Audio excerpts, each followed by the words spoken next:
Remember the last time there was a Friday afternoon game here at Yankee Stadium, a big crowd expected here in the Bronx for the first game of a 4-game set between the Yankees and the Toronto Blue Jays. So A.J. Burnett is taking his warm-up tosses, and we're going to take a look at the Blue Jays starting lineup. Blue Jays coming a game over 500. They load up their shortstop, Marco Scutaro. Aaron Hill at second base will bat second. Batting third, the DH, Adam Lind. Big numbers his last 15 games. Scott Rowland has a 19-game hitting streak. The third baseman cleans up. Batting fifth and playing first base, Lyle Overbay. They've dropped Vernon Wells to sixth in the lineup. The center fielder hits ahead of Alex Rios in right, and he's batting seventh. David DeLucci, former Yankee, he'll be in left field. He's going to bat eighth and batting ninth and catching Raul Chavez. Here's A.J. Burnett on the season, 15 starts, 6-4, 3.93 ERA, 94 innings pitched, and 92 strikeouts.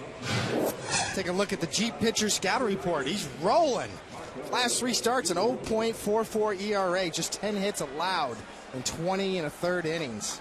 And a potpourri, Michael, potpourri. This guy's all over the top 10 list. He's got everything. He's fourth in Ks per 9 inning, 8.8. First in wild pitches. He's got 9 wild pitches, 6 hit batters, is 5th in the league. I mean, you look across the top 10 list, and this guy's got numbers across the board. And tough on lefties, 3rd in the league. 209 with 6 home runs, 40 for 191 against A.J. Burnett, left-handed hitters. Burnett's ready, Scutaro's ready. Let's do it. And the first pitch is high, 1-0.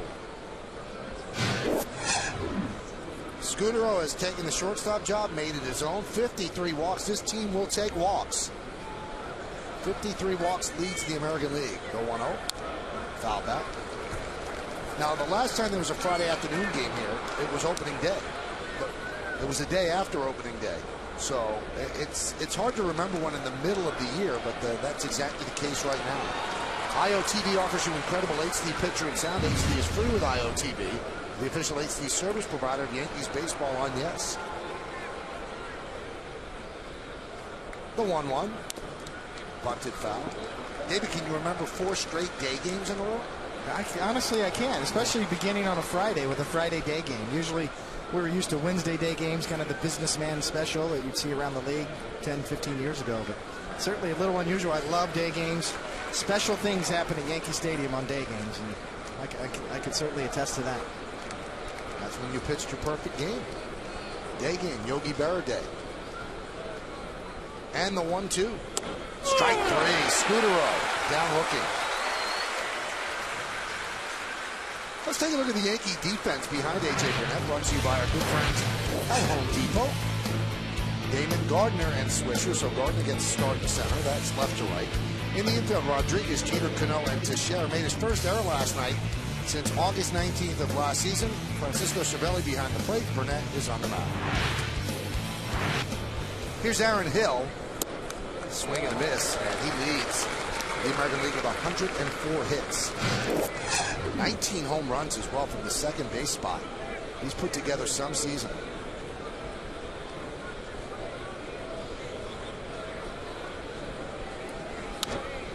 Popped up and out of play. Oh, Aaron Hill, maybe an all-star game. I don't know with his numbers, Michael. I think you can make a strong case. I know Cito Gaston, the Toronto Blue Jays manager, has talked about the push for this guy hitting the all-star game, and I know he's cooled a little bit as of late. I think he was hitting 236 in June, although he still had 7 home runs and a power surge this year. 19 home runs, a career high. 19 and 56 RBIs. I mean, when you're hitting 301 with 19 home runs and 56 RBIs, that looks like it should be on an all-star roster. The only problem is there's so many good second basemen in the American League. You're going to have a tough call. You've got Kinsler, you've got Cano, you've got Pedroia, you've got Hill, Brian Roberts. The 1-2. Missed outside. Talked to their bench coach, Blue Jays bench coach Brian Butterfield, and I said, what's the deal with Hill and Lind? He said, you know what? They're just really good players, and their time has come. It's not like they made any great adjustments to change their game. They're both healthy, and this is what they're supposed to be doing. There's Brian. Came out of the Yankee system. Just missed outside. And you can see both teams wearing the red hats in honor of the July 4th weekend. They'll be wearing them all weekend. Pretty sharp, the NY, and Stars and stripes, red, white, and blue.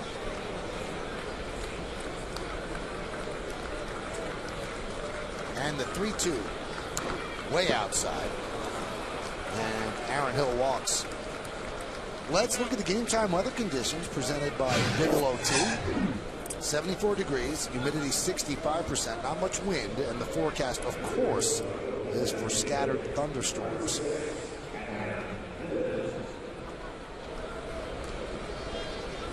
See, A.J. Burnett came into this game with 47 walks, which is the most in the American League so far. His counterpart today, Brian Talbot, is second with 45 walks. But A.J. can offset that with strikeouts. He's 8.8 strikeouts per 9 innings.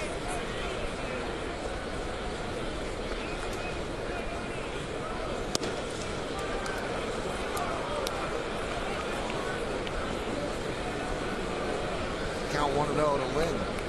Lynn is 6 for his last 12. A.J. Burnett will walk people.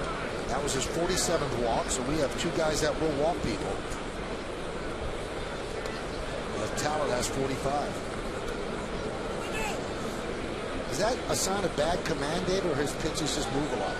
I think he had a tough stretch there where he had some command problems. When he's been going well over the last 3 starts, he's really dominated, and his walks have been down. And you can see he generates a lot of movement. John Hirschbeck's behind the plate. He is a generous home plate umpire. Wally Bell's at first, Marty Foster at second, Chad Fairchild is over third.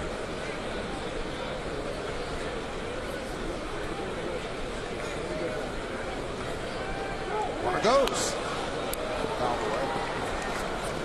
That's a little strange. This team built by J.P. Ricciardi, the GM. But when he got here, he was a disciple of Billy Beane. And he was a Moneyball guy. They didn't run, they didn't bunt. But Cito Gaston's not a Moneyball guy. So he's got a manager who really doesn't subscribe to the same baseball theories as he does. Yeah, Cito Gaston, the great manager back in the early 90s when the Blue Jays won back-to-back World Series titles, and was brought actually back down on the field by the owner, almost bypassing J.P. Ricciardi in terms of the decision-making. Blue Jays manager from 89 to 97, and last year to now. He won championships in 92 and 93, and David was on one of those teams. And this is the last out of one of those championships against the Braves. Joe Carter playing first base. And that was 93 there. Joe Carter with the big home run off of Mitch Williams to go back-to-back. A walk-off home run to win the World Series. The 2-2. Swung on and miss. Overpowers Lynn with a 96-mile-an-hour fastball. 2 away. A.J. Burnett came into this game averaging about 94 miles an hour on his 4-seam fastball for the year. This one's at 96. He's shown a little extra life in this first inning. You see that ball's in the glove. A.J. Burnett a little extra on his fastball here in the first inning.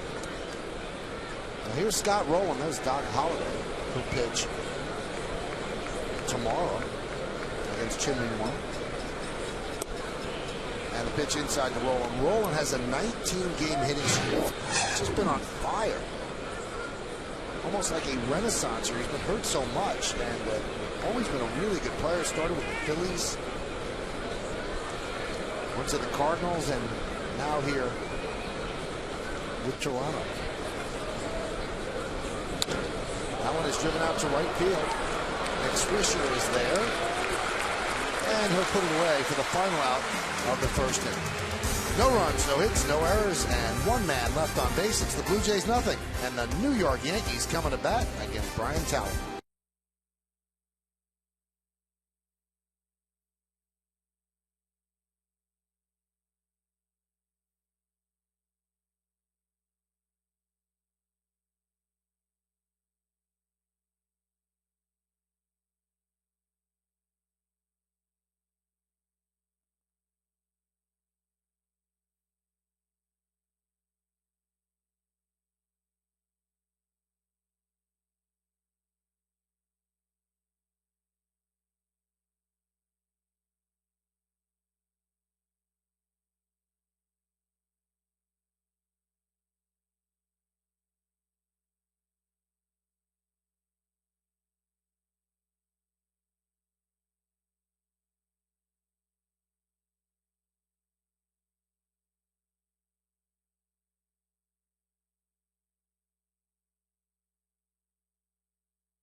second, catching Francisco Cervelli.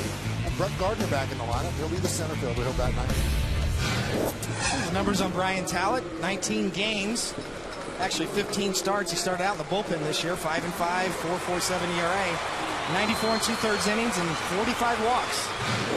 Here's the Jeep Pitcher Scouting Report. Brian Talent was actually drafted by the Yankees in the 13th round of 1997. Chose to go to Louisiana State University rather than sign with the Yankees. 11 for 15. Actually, in 11 of his 15 starts, he's given up 3 runs or less. And watch out for the free passes. He's second in the league, as we mentioned in the first inning. 45 walks, second in the American League. And the pitch to Jeter is a strike.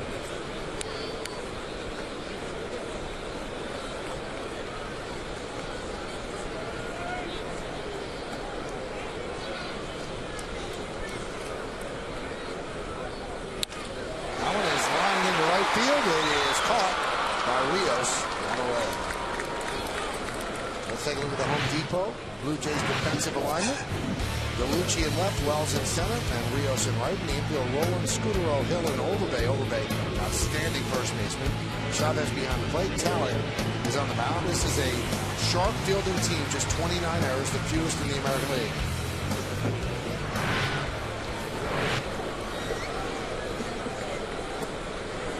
Out of place umpires, out of position.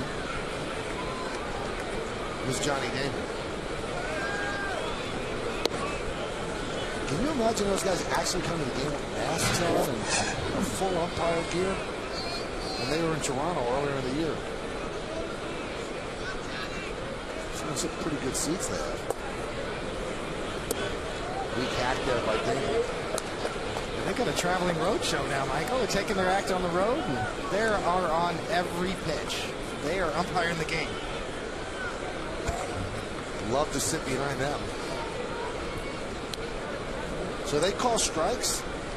The 1-1. Count 2-1.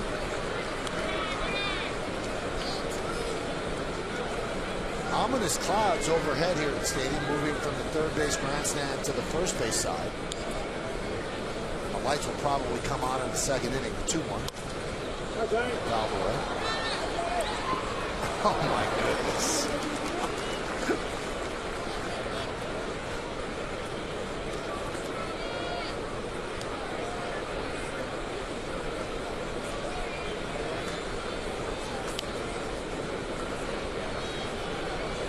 And the 2-2. Aaron Hill gobbles it up in the breadbasket. 2 away.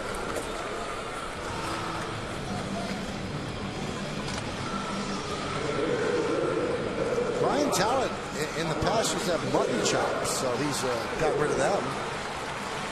Those are always a little bit of an odd look. You almost take that shot right there and put it right into circa 1974. It's almost the same look, Michael, right there. Pitching for the Cleveland Indians. Back in the mistake by the lake. And the pitch to Teixeira is a strike. Mistake by the lake, obviously referring to the old Cleveland ballpark. The 0-1. Teixeira seems a tick slow lately. Maybe he's starting to fatigue a bit. 5 hits in his last 19 at-bats. He's at 274. He made an error last night. Misplayed 2 other balls. But that one is a long shot in the left field, a base hit for Mark Teixeira. Joe Girardi said before the game he was going to try to get him a DH stint in one of the upcoming games, kind of give him a half day off.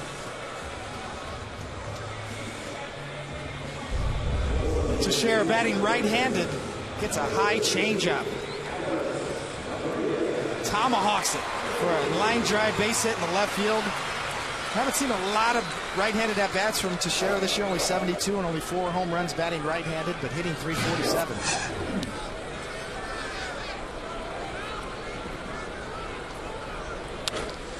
A-Rod pops it up. Center field.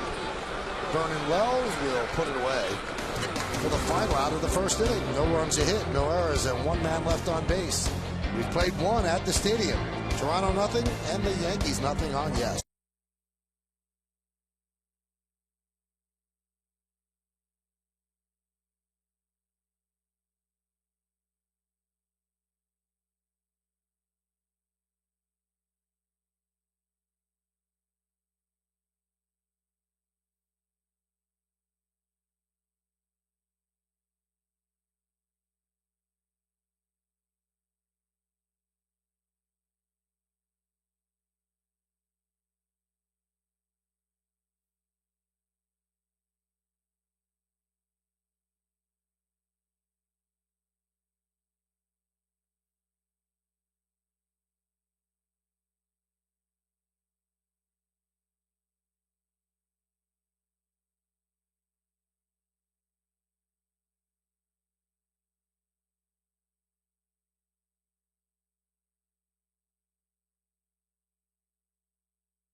Channels and the fastest internet. This is Fios. This is big.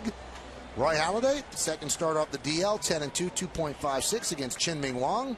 He finally got his first win. That was against the Mets, 1-6 at 10.06 ERA. Our coverage will begin at noon with the BP show, and then 12:30 is our pregame show, and 1:07 will be first pitch. Those dark clouds remain overhead. Hopefully it will move through without any precipitation. Lyle Overbay will lead off against A.J. Burnett. Strike. Weird facing a team that you once played for? It could be difficult. I remember coming back and facing the Yankees in 2001 when I was with the Red Sox, and they just looking at Derek Jeter in the box was kind of difficult. Jeter almost disarmed me. He wouldn't get in the box until I stared at him, and then he could smile at me, sort of to disarm me a little bit. But it can be when you know the guys. You really have to block it out. Once you get into the flow of the game, you're okay. But the first time through the order can be a little tough. Do you study the hitters at all when you're on your own team? They're going to say he went around. Or they're going to say he thought he got hit. So the umpire is saying no, and now Cito Gaston wants an explanation. See a back leg slider. Ooh, a little change of direction there. He may be right, even though he didn't move. It looked like the ball changed directions.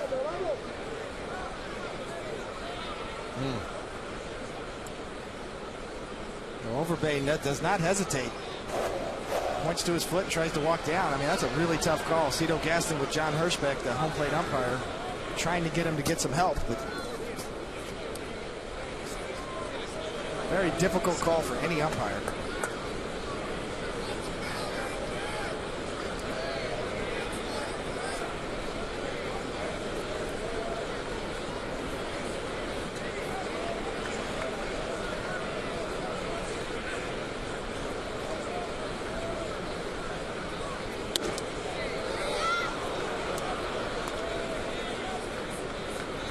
See Burnett, the ball's just jumping out of his hand today. He's feeling it. His fastball's got a little extra velocity on it so far early in the game.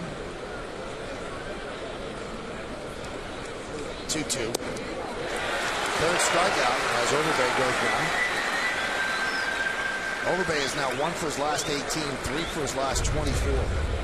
Fastball in right before this. Now he goes away, and you can see that late running movement just off the plate. Overpowers Overbay. The ball's almost in the glove before Overbay swings.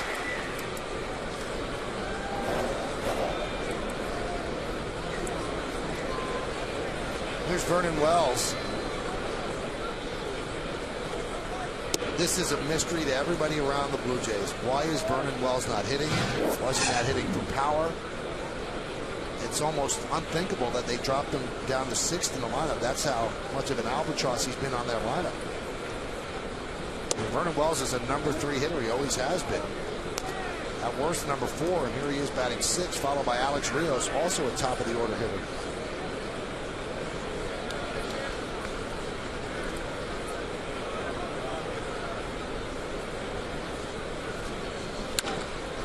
There's a nice piece of hitting. He takes it the other way and lines it to right field. Nick Swisher knocks it down as Vernon Wells will go to second with a 1-out double.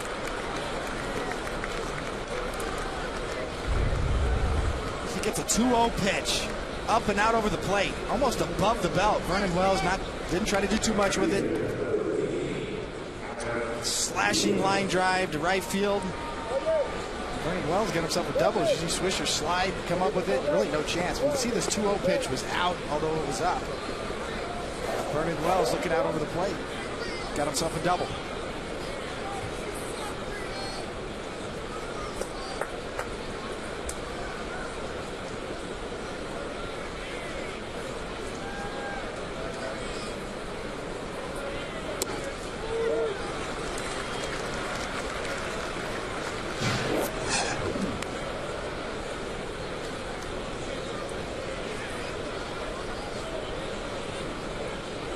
Rios is 3 for his last 28.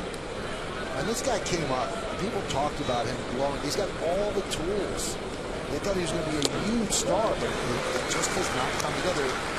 Last year he had a pretty good year, but they thought he'd be a 35 home run guy, a 300 hitter all the time, but hasn't been consistent, and now here he is batting 7th. And Rios and Wells are two guys that the Blue Jays actually have inked long term.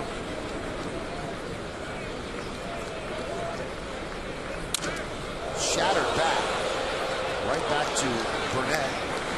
Checks Wells and throws to first to get Rios. Part of the bat went into the seats on the outfield side of the Blue Jay dugout.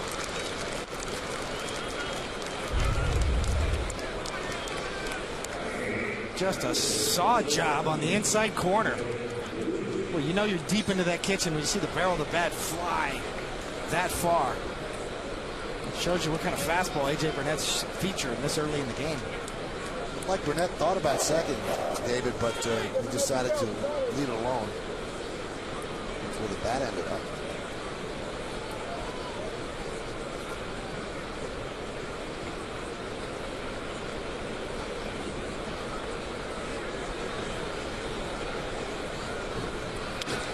Fouled away by Gallucci.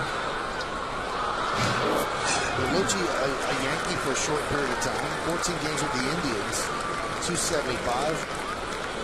Ended up in AAA Las Vegas for the Blue Jays at 317 there. And now this is his first start.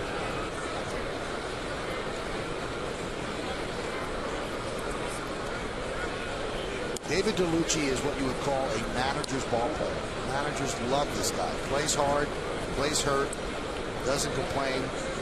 I know that former Yankee manager, Buck Showalter, was a big fan of David Gallucci.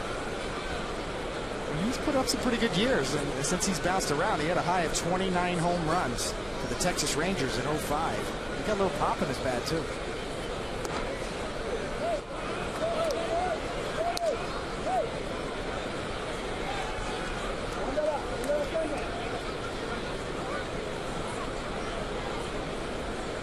Cervelli will go out and talk with Burnett. Looks like the immediate threat of the darkening clouds moving away. They've also turned on the lights here at Yankee Stadium.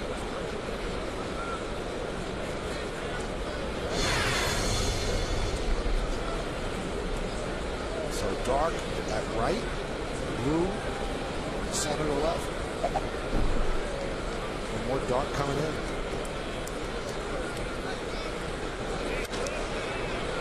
Foul away.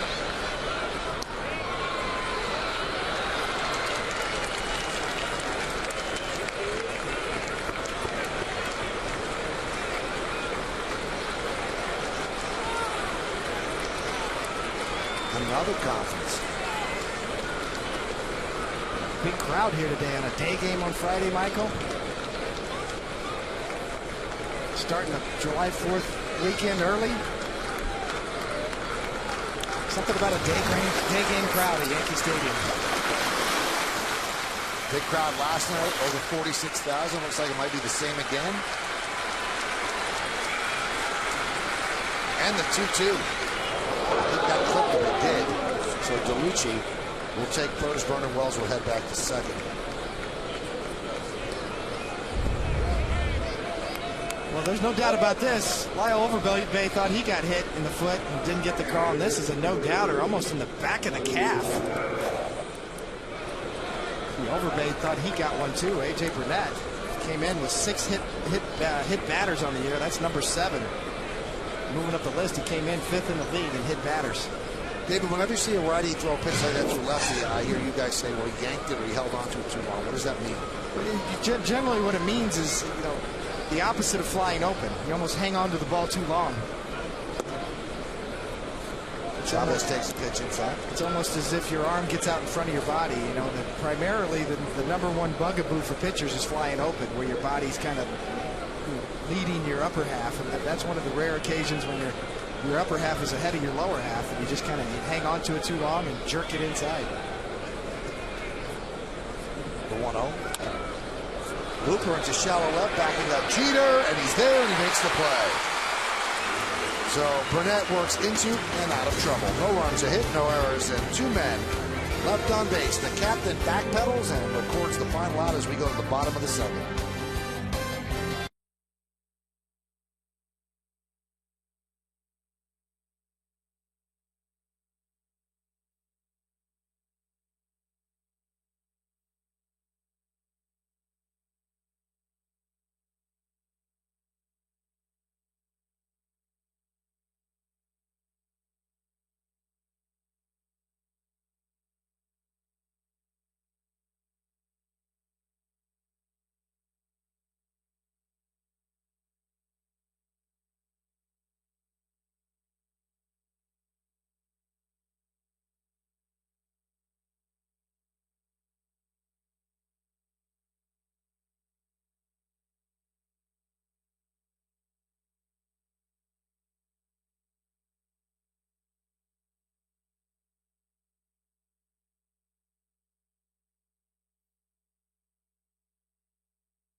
Yankees, your Mercedes-Benz Tri-State dealers on the web at searchmercedes.com. Bob Musial on July 3rd of 1922. He hits for the cycle for the second time in his career. We haven't had a cycle here for the Yankees since 1995 when Tony Fernandez pulled it off.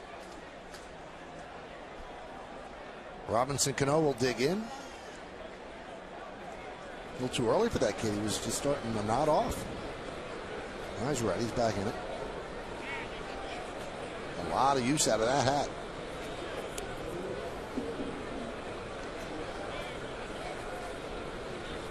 That one's driven deep to right center field. Wells back, looking up. See ya! Solo shot into the Yankee bullpen. And the Yankees lead 1-0. And Cano is red hot.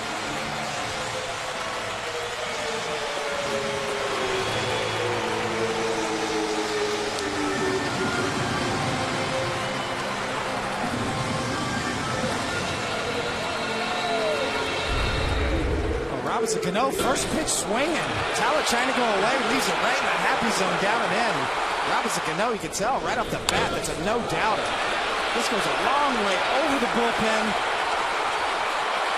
almost off the plexiglass that protects the Yankee relievers in the bullpen.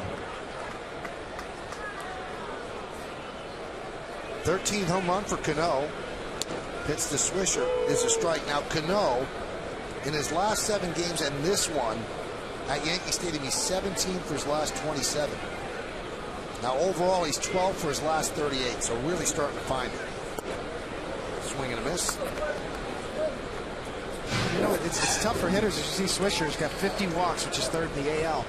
Especially Cano. It's tough for the Yankees. They have that grinded out approach, but every now and then those first pitch swings are good too. And the American League is hitting .367 off of Ryan Talent this year, off of the first pitch, and Cano with a home run right there.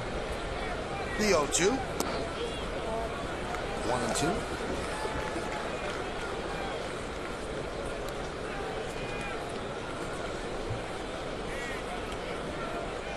Try to find that balance, Michael, between grinding out at-bats. Cano's been getting deeper counts this year, but he also still retains that aggressiveness to be able to swing at that first pitch if it's a good one.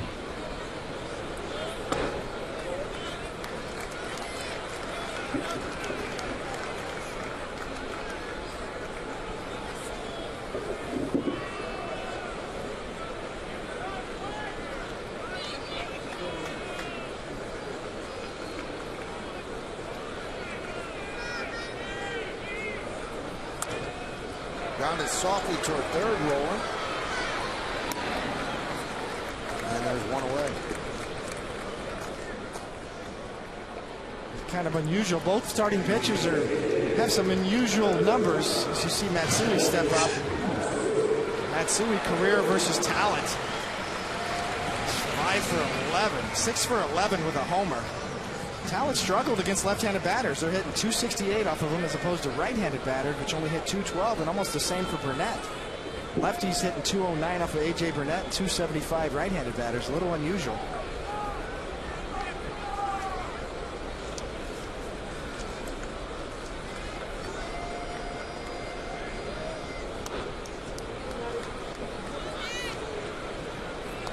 He ranks first in the majors amongst left-handed pitchers in opponent's batting average against right-handed hitters with a .212 mark. And number 2 on the list is the Dodgers' Clayton Kershaw, who has a .218 average. Now you see his stuff, you see his delivery. Why do you think he can't get out lefties as well? He's not really a power guy. With a decent breaking ball right there, kind of a rolling slider, slurvy slider. I think his changeup's probably his best pitch. That's why he gets out right-handed batters so well. Left-handed pitcher throwing changeups to right-handed batters has been very effective for him. But not really a power guy. Upper 80s in his fastball. Another lefty gets a hit against him. Would that be Matsui?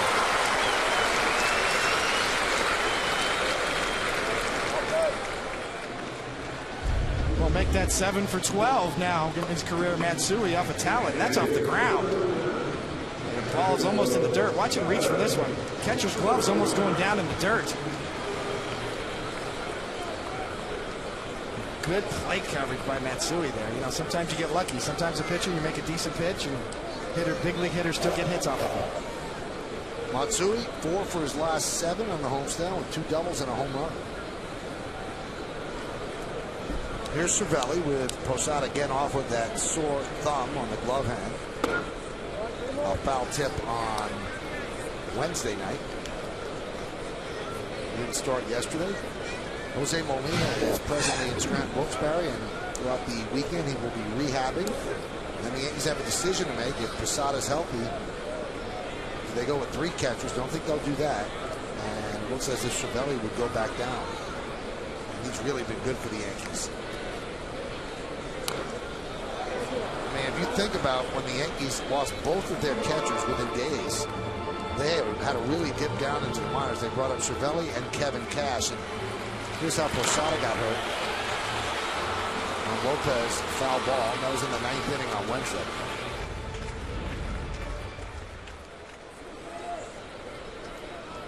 Jorge just a spectator today. He did pinch hit and finish the game yesterday with a strikeout.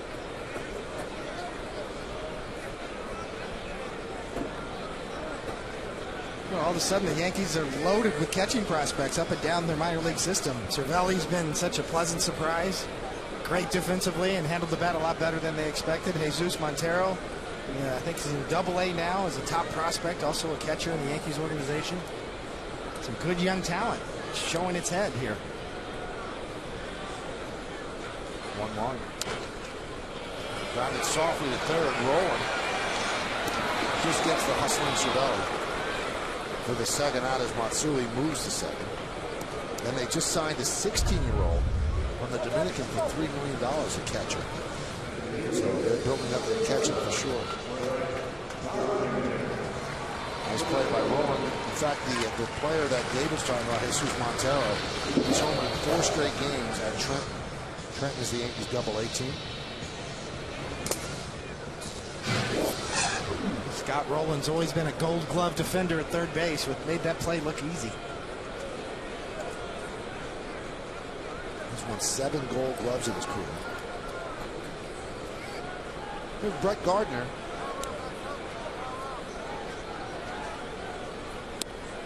Breaking ball strike. Brett is hitless in his last 7 at bats, but a longer stretch, 10 for 28. Most Gold Gloves ever by a third baseman, Brooks Robinson. Mike Schmidt had 10, and then Scott Rowland with 7. Former Yankee Robin Ventura snapped 6 of them.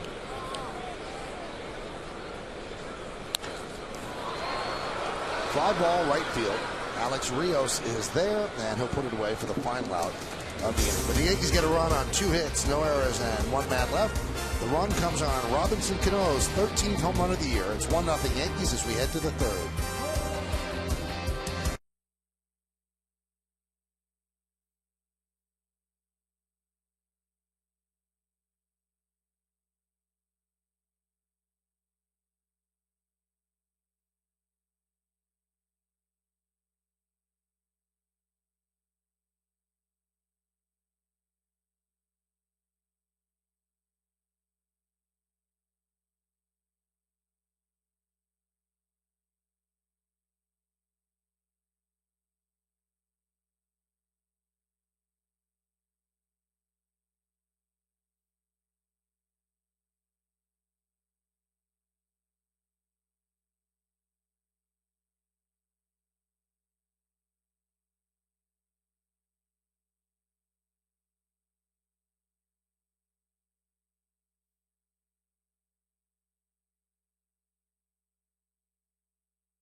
Long term, the same as every day. Good defense.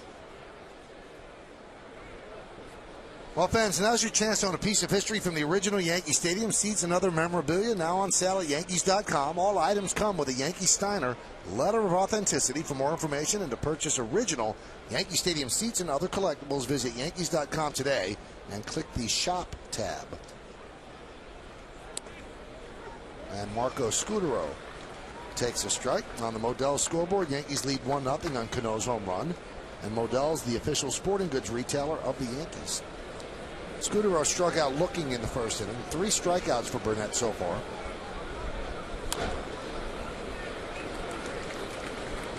Now, Burnett signed a 5-year deal with the Blue Jays. And he had an out clause put in after 3 years, which turned out to be quite fortuitous for him because he had a great season last year. Decided to opt out after the 3rd year. The Blue Jays wanted him, but so did a lot of other teams. They felt that he'd finally gotten over that bugaboo, injuries. He learned how to pitch from Roy Halladay. And he was one of the more desirable free agents on the market. The Braves really went after him. The Mets looked about whether or not he'd be interested, and the Yankees really wanted him as well. And I guess the general feeling, David, is he finally gets it. Yeah, I think he's at that point in his career where you figure that even though you look at his career numbers, last year was his first breakout year, that he's poised to really take off, and he's starting to figure things out on how to pitch. And being up in Toronto with Roy Halladay really helped him prepare. I know, Michael, we've talked about this a lot. Halladay's been a huge influence on a lot of different pitchers, but you can see there, Doc Holladay's that kind of pitcher. He leads the whole staff. He lifts the whole staff. One of the most prepared pitchers in the big leagues, Halladay, right there. And he had a big influence on Burnett. You know, it's interesting, David, when they say the influence that he had on him, it's not as if he taught him how to pitch, but it's how to prepare to pitch the days that you don't pitch. I guess there's an art to that as well. Well, there is. I mean, it's all the things that go into preparing to pitch, but it's also through osmosis, just by watching that guy pitch every 5 days. And you just learn how he goes about it, how he gets hitters out, second, third time through the lineup. You know, sometimes that's the best way to learn. Which is one of the reasons why I thought it was a good idea for the Yankees to keep Phil Hughes here in the big leagues, and he's been so dominant in the bullpen. But I think you learn a lot just by being on the big league level, watching guys pitch. CC Sabathia and Burnett for Phil Hughes. But I know just sitting on that bench watching a guy like Halladay work every 5 days over the last few years has really helped Burnett, probably as much as anything.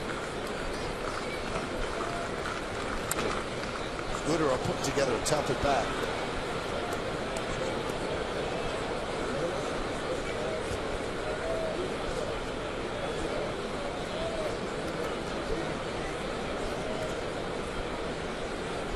Kind of year Scutaro's had. This is the 8th pitch upcoming, and he's really got a tough out this year for the American League.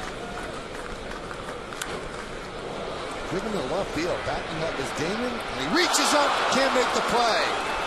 And the ball bangs up against the wall. Damon comes up firing and holds Scutaro to a double.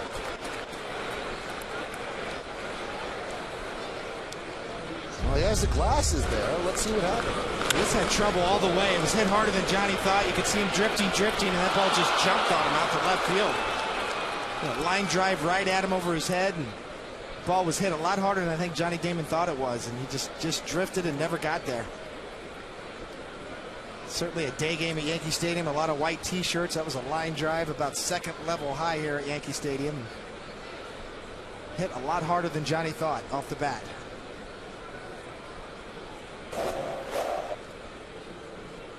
So runner at second, nobody out, top of the 3rd inning. Here's Aaron Hill. Popped up. Cervelli gives it a look near the screen, but a couple of rows back.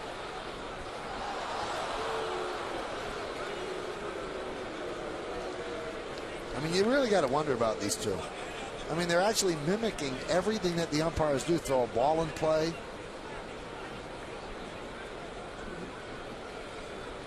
A traveling road show.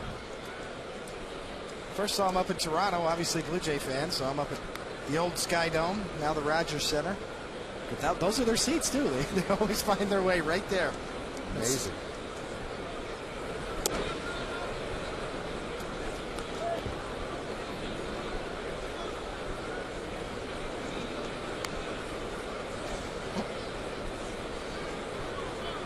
The world is really full of different people.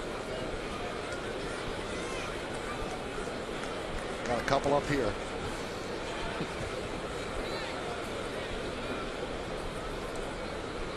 One. Does not get the job done. He does not hit behind the runner. So Hill with an unproductive out, one away.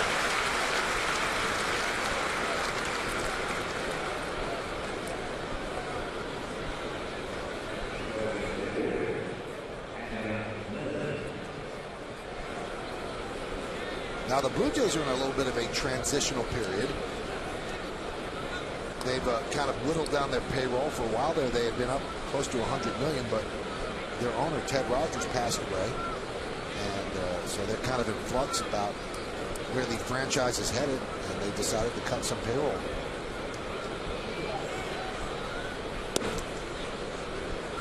There was a time when the Blue Jays were the organization. You played for them then, David. They were the place to be. They were drawing $4 million a year, as I said, up at the old Sky Dome. It was electric in that ballpark back in the early 90s. Sold out every night. I think they were the first team to draw 4 million fans in the American League. You know, and right now it kind of puts their organization and their ball players, as you see Ted Rogers and his resume there, passed away in 08. Tried to bring this franchise back to the top, sunk a lot of money into the Sky Dome, renamed it the Rogers Center. Really tried to revive this franchise, and to a certain extent really did.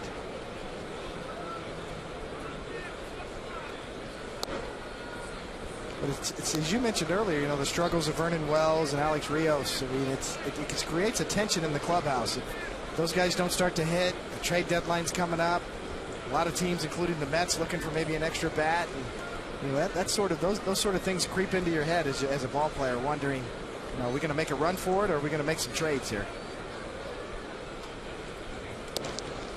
Unfortunately for the Blue Jays, they're in the toughest division in baseball. And you talk to people, and most people believe that the three best teams in baseball, or at least three of the top five, are the Yankees, the Rays, and the Red Sox. So even if they have a good year, do they have enough to get into that top two slot, maybe get into the playoffs? It's a tough call. 3-1. Kind of been tough for the Blue Jays to get a read too, because of their schedule. It's the first time they've been here in New York at Yankee Stadium. They still have a lot of games within their division in the second half, which is a much tougher schedule, as you said, Michael. The AL East, probably the toughest division in all of baseball.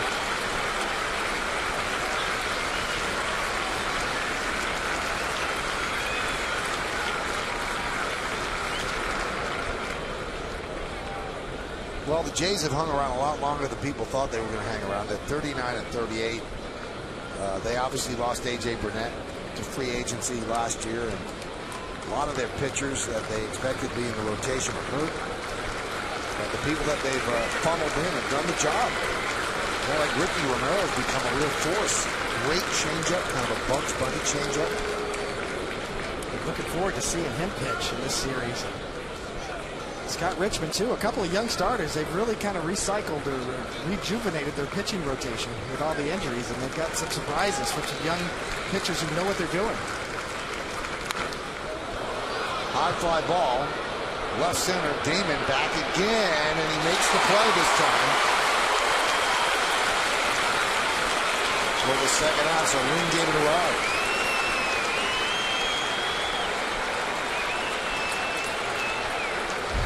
Adam Lynn's got that kind of power, especially the other way, and you can see he almost fights it off a little bit, but the ball carries, just keeps going and going, and Johnny Damon gets out to the track and gets a beat on it.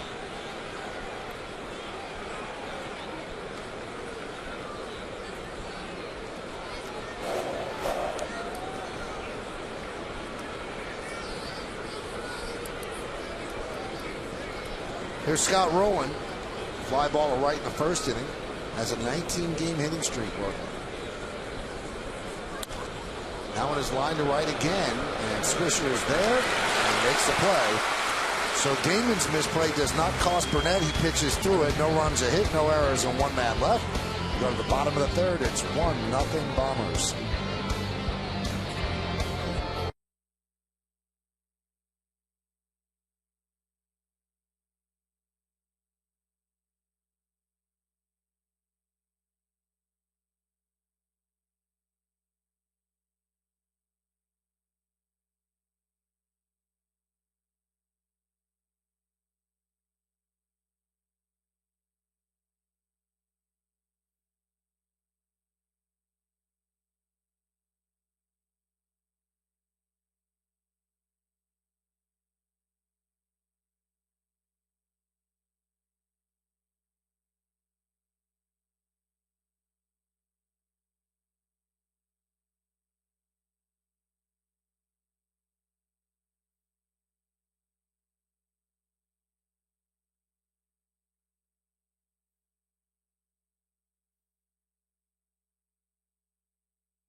Mohegan Sun Sports Bar. That's right there. At Mohegan Sun, you'll find a million different ways to play with something for everybody. Visit MoheganSun.com for more information. You and I should take a drive to Mohegan Sun, Dave. We'll have a good time. We would have a good time. You guys at Mohegan Sun, if you listen, set her up, please. We'll be up there. Here's Derek Jeter. And the pitch. Could not hold up and count 0-1 on the Modell's scoreboard. It's 1-0 Yankees, and Modell's, of course, is the official sporting goods retailer of the New York Yankees. Cito is really not digging that call. I guess they didn't call it a strike. So it's 1-0.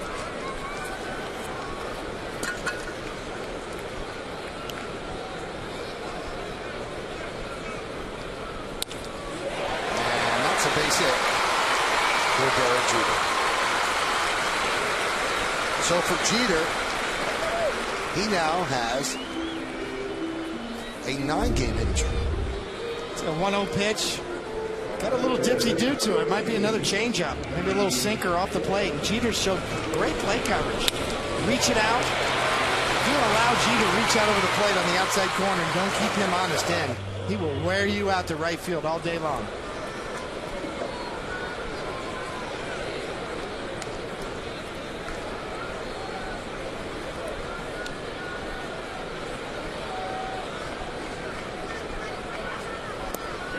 Johnny Damon has some of left field on his left shoulder. A little bit of a laundry bill for the Yankee clubhouse crew. That's the warning track there. It looks like he's wearing 118. That's not a good place for a dirt spot right there on your back.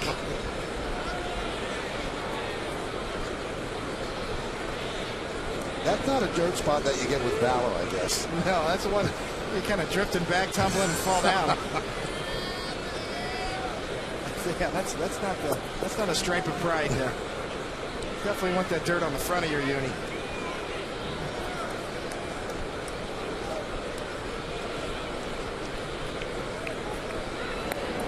Talent keeping Jeter close. Jeter is 17 of 19 in stolen bases.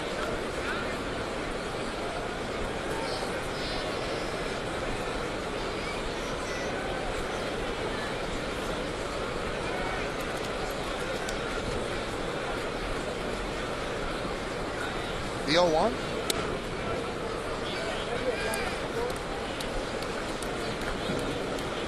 The Yankees trying to get something going on Brian Talent. If you look at Talent's numbers, he's pitched better than you think, Michael. In 2 of his starts, he's given up 18 earned runs in 2 of his starts.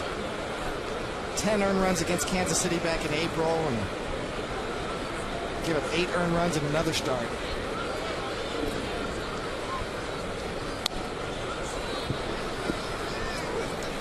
His 13 other, if you take those 2 starts away, really his ERA in his 13 other starts is 2.99. And we mentioned in the G pitcher scouting report, 11 out of his 15 starts, he's given up 3 earned runs or less. April 29th versus Kansas City, gave up 10 earned runs in 3 1/3 innings. And then June 4th against Florida, 8 earned runs.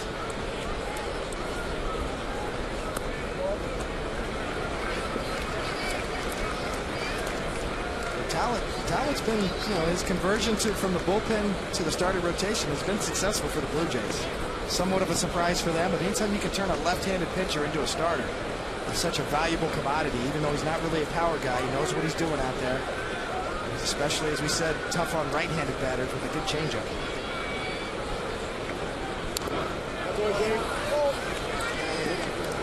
Just got a piece. Johnny Damon came into this game hitting 5 for 16 off of Talent lifetime for a .313 average. 0 for 1 so far today.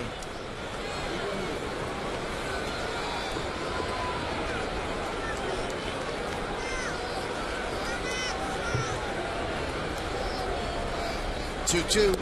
Strike 3. Damon down looking. He's not in love with that call. So Talent paints the outside corner. Hey fans, it's time for the Toyota Text Poll. Today's question is, which of these pitchers with Blue Jays ties made the biggest contribution to the Yankees? The choices are number 1, Roger Clemens, number 2, David Cohn, number 3, Jimmy Key, number 4, David Wells, You can text your vote to 58772. Standard text messaging rates apply. Now, I narrow it down to 2 and 3. I'm going to tell you why. First of all, you won 4 championships with the Yankees, so that's pretty important. But I can't dismiss how Jimmy Key helped turn the culture around on this ball club, and that was one of the reasons he got signed by Gene Michael and Buck Showalter. They didn't have winners in their clubhouse, David, and he came here and they learned how to be professionals. I'm a big fan of Jimmy Key's. He's a big part of that 96 team and the 98 team for that matter, and the 97 team as well. And then we lost in the playoffs. You're right about Jimmy Key. He's a frontline starter. Had a nice career. Really battled shoulder problems late in his career that really kind of shortened what would have been a much more extensive career, but still very solid numbers for Jimmy Key. Good guy, man. Really good guy. Great guy. I think I'd vote for you, though. The 1-1.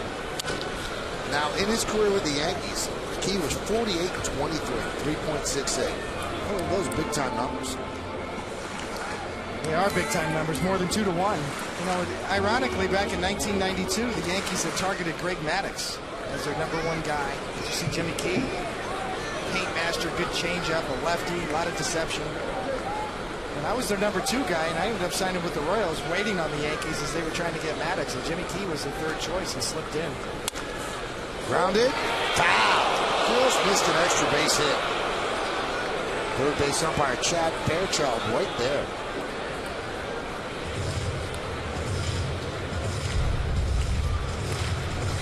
Teixeira quick.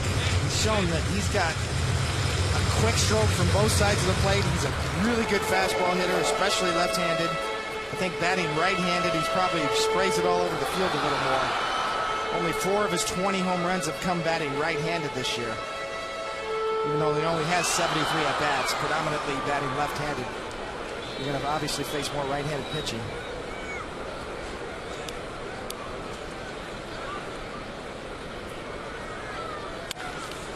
Keeps trying that line.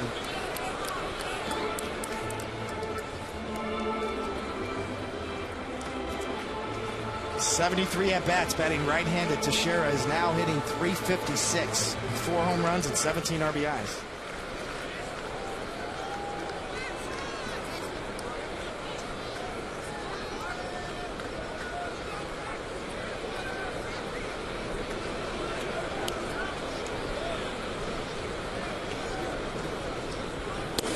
Strike 3. Talent Painting caught the inside corner, and there are 2 outs. See, Teixeira does not like it, but you tell you what, you hit the glove, it's right there, borderline in or off. We'll get an overhead look. Overhead camera's not directly over top. Looks like it might have been in off the plate a little bit. Teixeira thought so. More importantly, though, John Hirschbeck did not. As we mentioned at the beginning, Hirschbeck's always been a pitcher's umpire. Wide strike zone. Here's Alex Rodriguez. Low and inside. Would you pitch differently with a pitcher's umpire behind the plate? Well, yeah, I think early in the game you'd want to find out where the strike zone was, but if there was a particular spot you could go to, it used to be off the plate about thigh high. You know, National League umpires especially used to call that pitch a lot, but the ball in the inside corner had to be on the plate, as we saw Hirschbeck kind of ring Teixeira up on a borderline inside pitch. So he goes inside on A-Rod, then outside, count 2-0. But to answer your question, Michael, yeah, certainly if you knew an umpire was calling a wider strike zone, you would certainly try to expand it or push the outer limits of the zone, assuming that you had good control that day. It's so funny, a pitcher can make an adjustment like that to an umpire, but for a hitter, it's a little bit more difficult. Because I remember when Hirschbeck was umpiring, and Ray Boggs would always be upset because there'd be strikes called that weren't strikes. Well, he felt they weren't strikes. I said, well, you know it's Hirschbeck. Why don't you just expand the strike zone? He said, you want me to unlearn stuff that I've been teaching myself since I was 5 years old. He said, the strike zone's the strike zone. It's not an artistic interpretation. Wade would get fired up. The 3-0 is inside, so A-Rod walks. Well, technically Wade's right, but there's human beings that are umpires, and there's always the human element, and every umpire has his own interpretation of the strike zone. And It's certainly not a Cyclops out there, you know, where there's a square box and the light goes off when there's a strike. It's human beings making those calls, and human beings behind home plate right there making their own calls as well. They just put on the mask. They take the inning off when the Blue Jays are hitting. Put those masks on. The guys behind, the two goons behind home plate I'm referring to. They take a half inning off. Now they're back on duty with the... It's important to have the throat protector. One of them has it, one doesn't. Here's Cano with runners on first and second. 2 men out. Cano homered in the second, the only run on the board. Jeter almost hung A-Rod out to dry because Jeter took off and then stopped, and A-Rod was taken off, and then he had to stop short when he saw that Jeter stopped, and then Chavez moved through. You know, that's a straight read play for A-Rod. He is keying off of Jeter. If Jeter gets a jump, he can go on his own. Certainly not a sign given from the bench, although occasionally a manager will put on a double steal. But A-Rod's keying off of Jeter, as Michael said. And Jeter's been exceptionally efficient with stealing bases this year, although he did get thrown out last night. 17 of 19 for Jeter.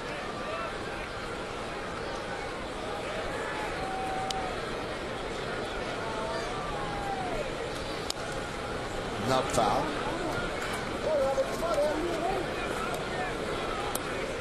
This copyrighted telecast is presented by authority of the New York Yankees and may not be reproduced or retransmitted in any form, and the accounts and descriptions of this game may not be disseminated without the express written consent of the aforementioned New York Yankees. Now you go red, white, blue tie tomorrow, David, or what? Now that you mention it, I'm going to have to look in my closet, see what I can break out. Yeah.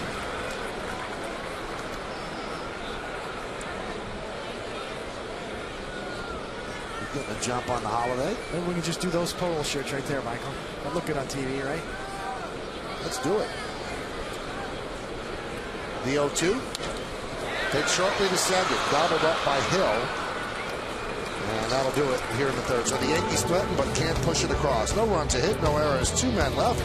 3 in the books. It's 1-0 Yanks.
New York State Smokers Quit Line Quiz. Vernon Wells has 20 career home runs against the Yankees. Which Blue Jays player has the most?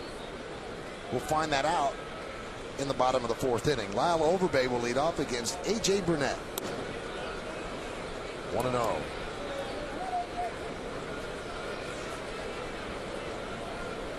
One 4-0 Yanks, 0-2-0 for the Jays.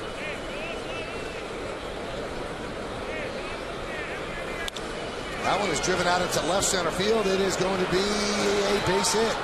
It'll go up against the wall as Overbay picks up a leadoff double. That's the third double by the Blue Jays, and they lead the major leagues with 175 doubles. Overpay with covering the plate, out over. Almost off the plate, a ball. First pitch swinging. Good extension, drives that ball in the gap. One hop, up and off. An easy stand-up double. First pitch, watch the glove. Cervelli's maybe a little higher than he thought, but it was definitely an outside corner or off. You see that ball's right on the corner, maybe just off. Overpay with great play coverage on a first pitch. Vernon Wells takes a pitch inside. Overpay was 0 for 13 lifetime versus Burnett before that last double.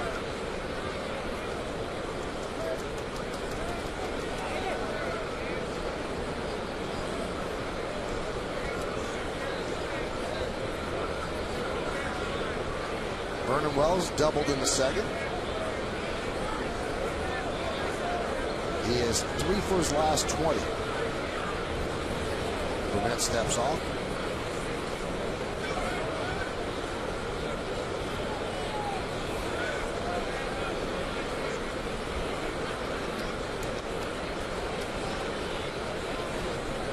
Jay's 0 for 5 so far with runners in scoring position today. Good breaking ball. When you see a batter turn his shoulder like that, he's got no chance.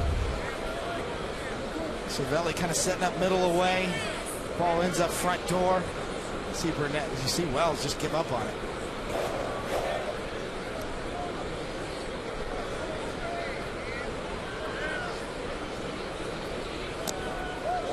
Cervelli blocks the ball. Going to third is Overpay. He'll make it. Heads up base running for Overpay.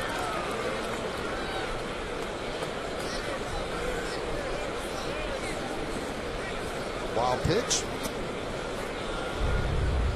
It's a quick read by Overpay. See the slider in the dirt? Cervelli does a good job, but the ricochet off the mask runs him up the line. And watch Overpay. You got to go right now. And he does. You got a quick read. Good base running. Cervelli, nice block. Rounder foul.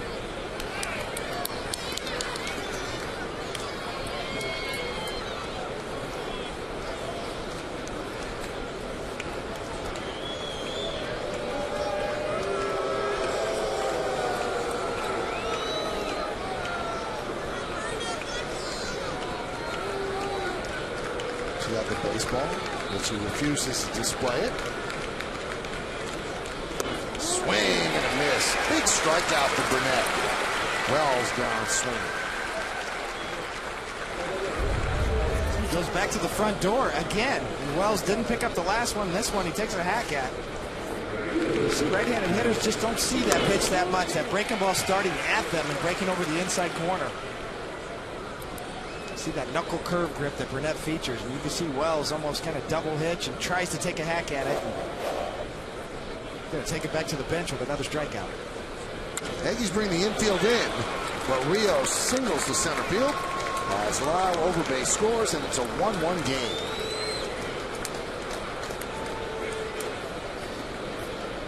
Sometimes the best approach against Burnett is the first pitch. You might see the best one, and Rios came in kind of struggling, gets a fastball right there. RBI situation, trying to come in. You see the movement from Cervelli. It almost ends up middle away. Intended to go in with the pitch. Can add to the numbers this year. Coming in to this game off the first pitch, A.J. Burnett, whose opposing hitters were hitting 357 off of him this year on the first pitch. When it's put in play, 15 for 42. After this inning, we're going to make that 17 for 44.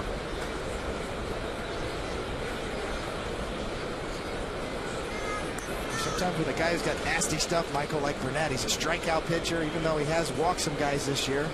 Leading the league in walks with 47, but when he gets ahead of you, he's so nasty. Sometimes the best approach is that first pitch fastball. Big numbers against the Yankees for Rios. Hit safely in 37 of 39 games.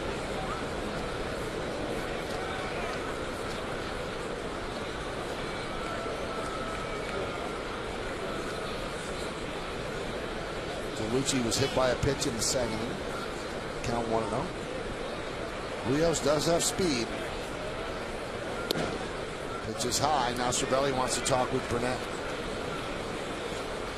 So you can see what you were saying before, David. When you fly open, A righty's going to throw a pitch to a lefty up and away. If you hold on to the ball too long, it's going to be low and inside. Exactly. It's going to be low and inside. It's just hanging onto the ball too long. But that, obviously those are flying open to a lefty.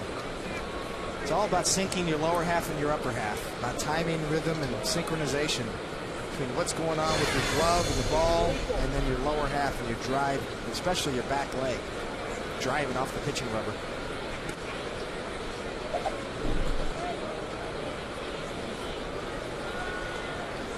Ironically, I don't know what this means, Michael, but on the season, A.J. Burnett has struggled in the 4th inning. Runner was going. Opposing hitters in the American League are hitting .304 off of him in the 4th inning. 170 in the 1st, 196 in the 2nd, 218 in the 3rd. Drops back down to 220 in the 5th. So I don't know if there's any rhyme or reason to it, but for some reason, A.J. Burnett has struggled in the 4th inning this year.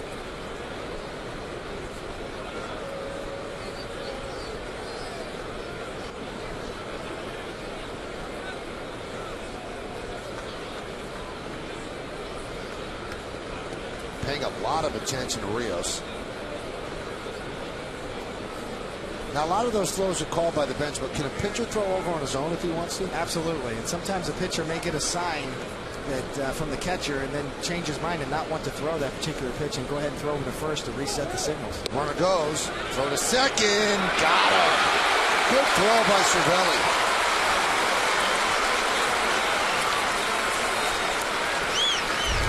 This will show off some skills from Cervelli right here. This is a breaking ball. Pretty good jump from Rios, too. 79-mile-an-hour breaking ball. Still gets him out by about 5 feet. Kind of a hanging breaking ball. Quick release. And there's never been any doubt about Francisco Cervelli's defensive skills. And DeLucci works a walk.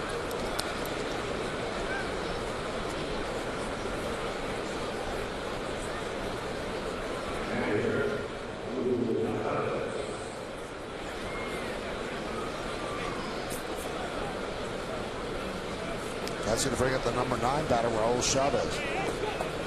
We talked about in our pitcher scouting report about the potpourri that A.J. Burnett puts up across the board in terms of numbers, and he's got it again today. There's walks, there's strikeouts, you got a hit batter. You mix in a wild pitch, and he'll be all over the board. Kind of the way I used to pitch, Michael. I mean, I was all over a lot of everything. Good, bad, ugly. I had a lot of everything. Hit batters, walks, strikeouts, you name it. But sometimes that's a positive. Sometimes it's a positive. Sometimes it's good to be a little conveniently wild. A.J. Burnett not afraid to pitch inside, knock guys down, knock them off the plate. Foul back. And out of play.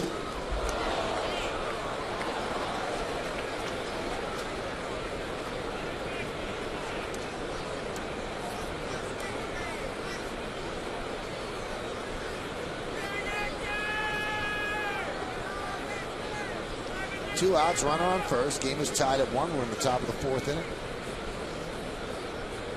And the pitch. Foul back. 1-2. As a pitcher, you see A.J. Burnett, a right-handed pitcher. With a guy like Cervelli behind the plate, it's almost like he's going to shut down the running game. After that last throw, you don't have to worry about quickening up your delivery. You don't have to worry about slide stepping. You just hold the ball a little bit. You give Cervelli half a chance. He's going to throw him out for you. So it takes a lot of pressure off the pitcher's mind. Even though in this situation, obviously with 2 outs, looking to get the hitter. Grounded to third. Alex Rodriguez fields deep. And across the diamond, that's going to do it. But the Blue Jays tie the score. 1 run on 2 hits, no errors, and 1 man left on base. We go to the bottom of the 4th. It's a 1-1 game.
quit line quiz, and the answer: Vernon Wells has 20 career home runs against the Yankees. Which Blue Jays player has the most home runs against the Yankees? The answer is Carlos Delgado with 28.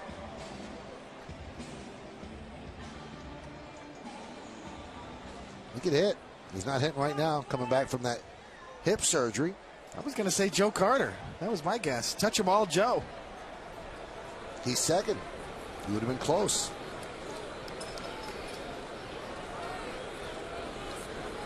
There's Nick Swisher. He grounded out to third. That was in the second.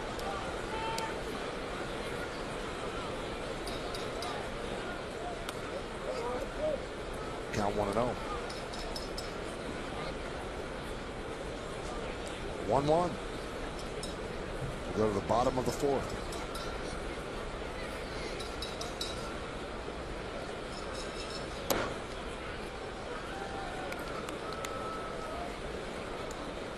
You know, these Yankee switch hitters, Michael, we talked about Teixeira, you know, batting right-handed. Swisher so far this year, 66 at-bats, right-handed, hitting .216 with 3 home runs. 3 out of his 14 home runs, batting right-handed.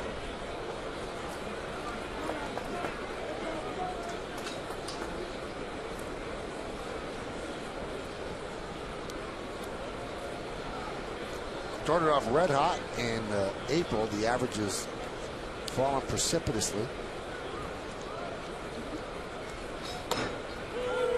Count 2-2.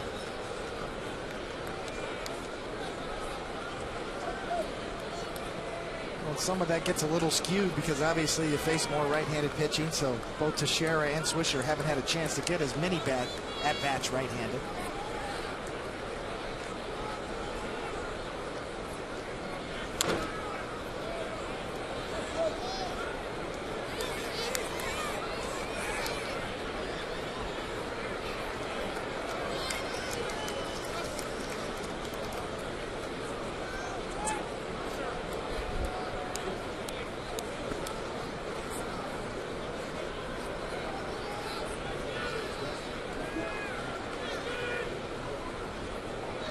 And Talent deals the 2-2. Inside, another full count for Nick Swisher. There's a case in point. You asked me, Michael, do you change your style of pitching depending on the umpire? You see Talent trying to go back inside. He's gotten a couple calls from John Hirschbeck, the home plate umpire, on inside pitches to righties, and tried to go back in there again.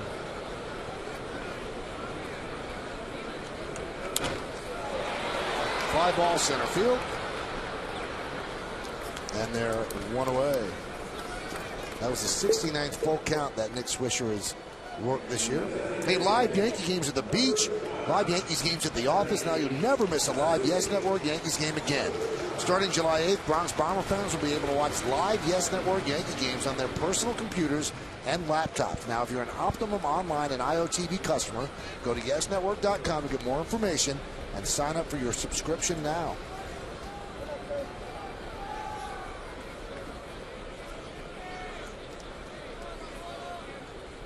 Here's Matsui. And a strike.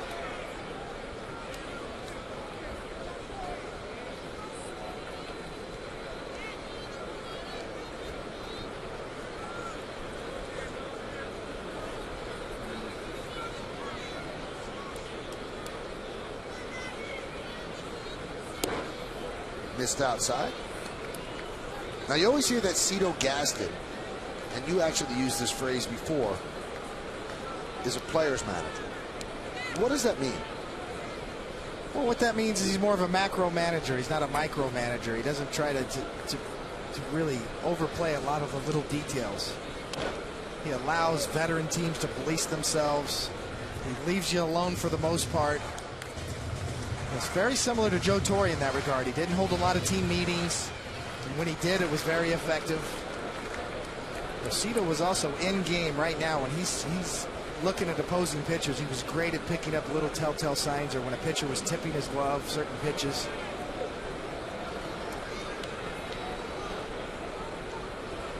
Now, you think a guy like that would be a bad manager for a young team that needs discipline? It's two different schools of thought. You know, Cito Gaston obviously did so well back in the early 90s with a predominantly veteran team that policed themselves. And he's got the World Series rings to show for it. And it depends on if you match up with the philosophy of your general manager and your organization overall. Really is the key for a young team and what type of manager you would need. Cito's still a very good hitting instructor as well. And that doesn't mean that a micromanager would be a bad manager. Sometimes they're the right fit for certain teams. Absolutely. You know, probably the best micromanager I've ever been around was Buck Showalter. And I don't say that negatively. You know, Buck was all over everything. He was probably one of the most prepared guys I've ever been around in terms of gathering information. Cito's a little more old school. Certainly that doesn't mean that he doesn't have all the information, but places less emphasis on it. Rolls over on that one. Matsui does. 2-0. It's kind of, as you talked about, Michael, too, it's kind of the battle of the old school mentality versus the new school, and the money ball, and whether bunts and stealing bases are part of the game. Cito's obviously more of an old school guy. He's gotten these guys to be more aggressive at the plate, the Blue Jays that is, and swing at more first pitches. If you see it early, like it. Pull the ball. Try to drive the ball a little more, especially when you're in hitters' counts. Here's Cervelli. He's also a very good people person. When he took over for John Gibbons, J.P. Ricciardi wanted to keep Brian Butterfield. And Brian Butterfield didn't want to be there with a new manager who didn't want him. And Cito came over to Brian Butterfield and said, I need you here. He goes, you're not here because they want me to keep you here. I want you here. And Butterfield said that meant the world to him. I mean, just for have a guy come over and talk to him like that. And now they're very close. I mean, they had not really known each other before that. And Brian's a great baseball guy. You speak of Buck Showalter, he was one of Buck Showalter's lieutenants here with the Yankees. Yes, an outstanding baseball guy. You see Cito Gaston there. But Brian Butterfield served the Yankees well, too, in that capacity through the 95 season.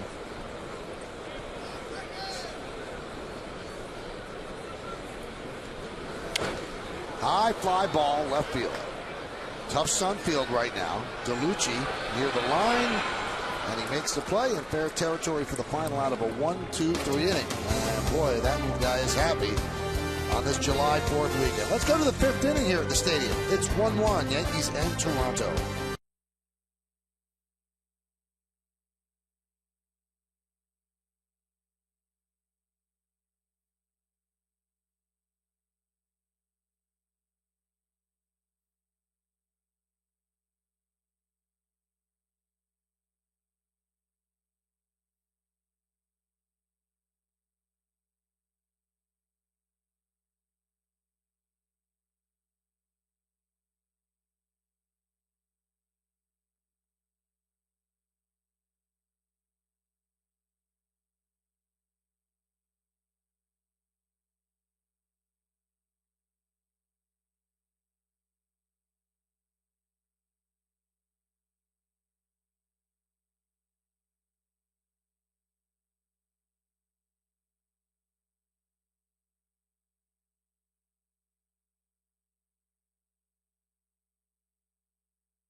Canadian and the American flags here at Yankee Stadium blowing proudly. What is this little bit of Michael? The electricians brought this in here at the stadium. Oh, look at that head. That body can't support that head. Also, my neck's not that fat. I guess that's a play on a little bit of luck. That is a play. That looks like something Paul O'Neill left behind before he got onto that plane in Teterboro last night. Lexus scoreboard, it's 1-1. Top of the fifth and top of the Blue Jay order against A.J. Burnett. And Scudero swings at the first pitch and skies it to right. Swisher is there, and there's one away.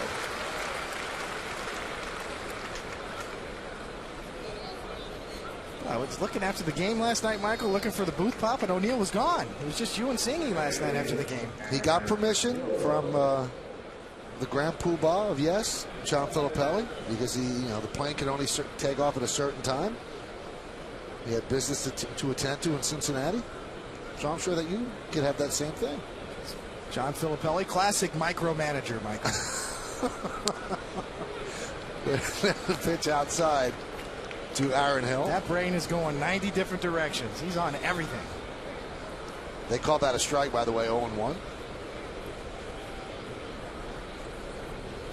So you're going to call him and see if you could leave early one of these days? No. I don't need to leave early. I don't have to get back to Cincinnati. I just got to get back to the Apple, Michael. You like the Apple. Oh, that's the greatest city in the world. Foul straight back here, and that's about as close as we've gotten to a foul ball, just under the booth.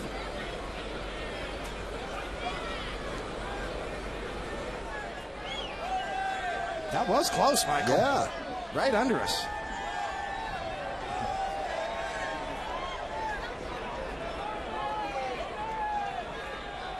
The 1-2. Upstairs.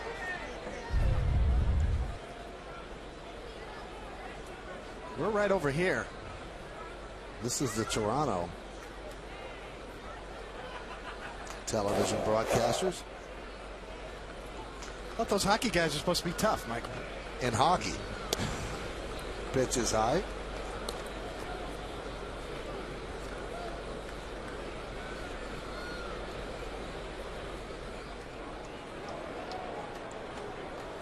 Kind of like players, then they talk about it afterward.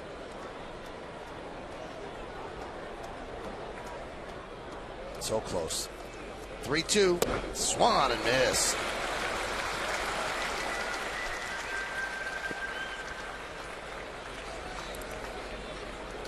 Well, this is why you want to get A.J. Burnett early in the count. On a 3-2, he can drop that kind of a breaking ball on you and make you look silly. That was nasty on a 3-2 bender.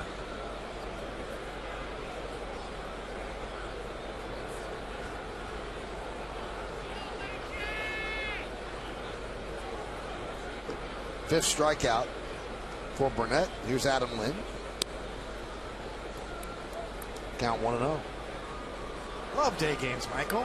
Looking forward to tonight in the Apple. Get a nice meal in, go have a nice dinner, beat the streets a little bit. We have your day game numbers here. That one is driven out to right center field. On the run is Swisher and Gardner.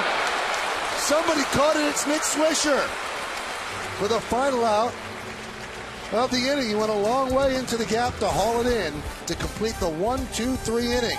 Swisher and Gardner, and Swisher with the play. Coney in day game 66 and 44, 3.38. 1-1 here today.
Inning here at Yankee Stadium. It's a 1-1 game on a beautiful Friday afternoon. Brett Gardner on the Lexus scoreboard, 1-4-0 for each team.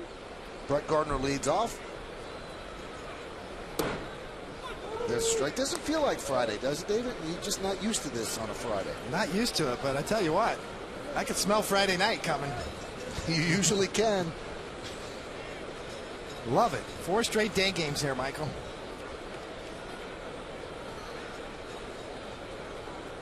See, but there's one issue for you that I'm worried about. This is like 4 straight starts for you. I mean, you can't go out all night because you got to be here in the morning each day. Oh, no, it's all about micromanaging your time off the field, Michael. Okay. You get an earlier start so you can get home earlier. Nice. Good way to think about it.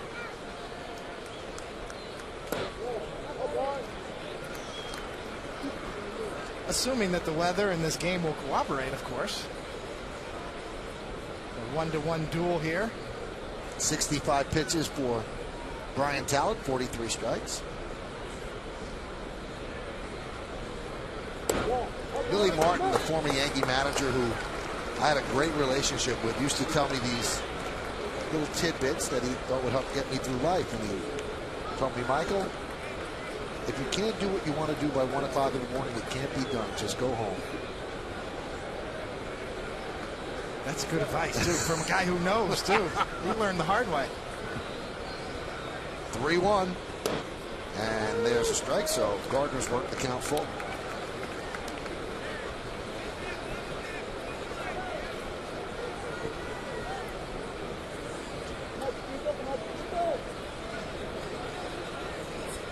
Did you ever get a chance to know Billy? A little bit, yes. 3-2. And Gardner walks him. Now he can run. Yeah, he just had an amazing baseball mind. Oh, unbelievable. And a great talent evaluator, too.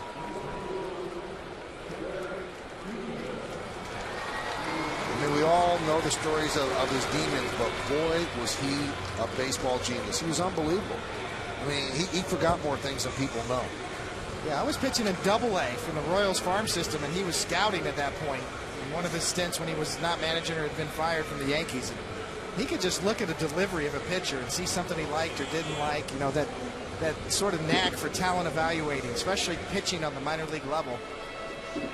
Billy Martin could do that as well.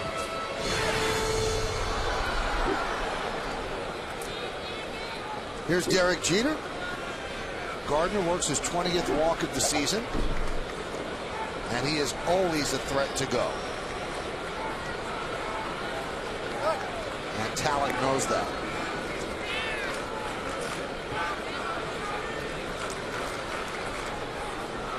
You know, Gene Michael, Stick Michael, also very good at that too. One of the great talent evaluators in Yankee history.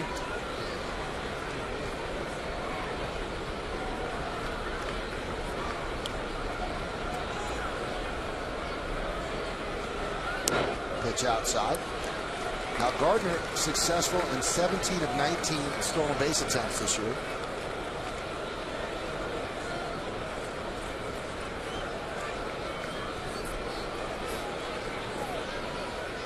Chavez getting the signs from the Blue Jay bench.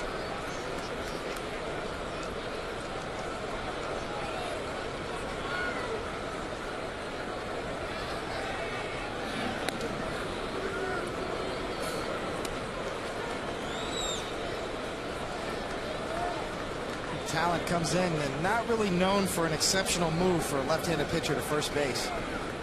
He does quite a quicken up his delivery to home plate when he delivers it, but not really known for a great pickoff move.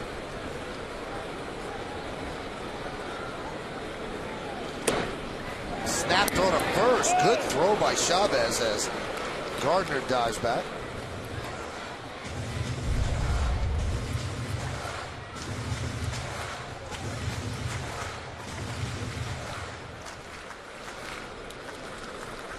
Gardner not really that far off the base. You really have to be alert.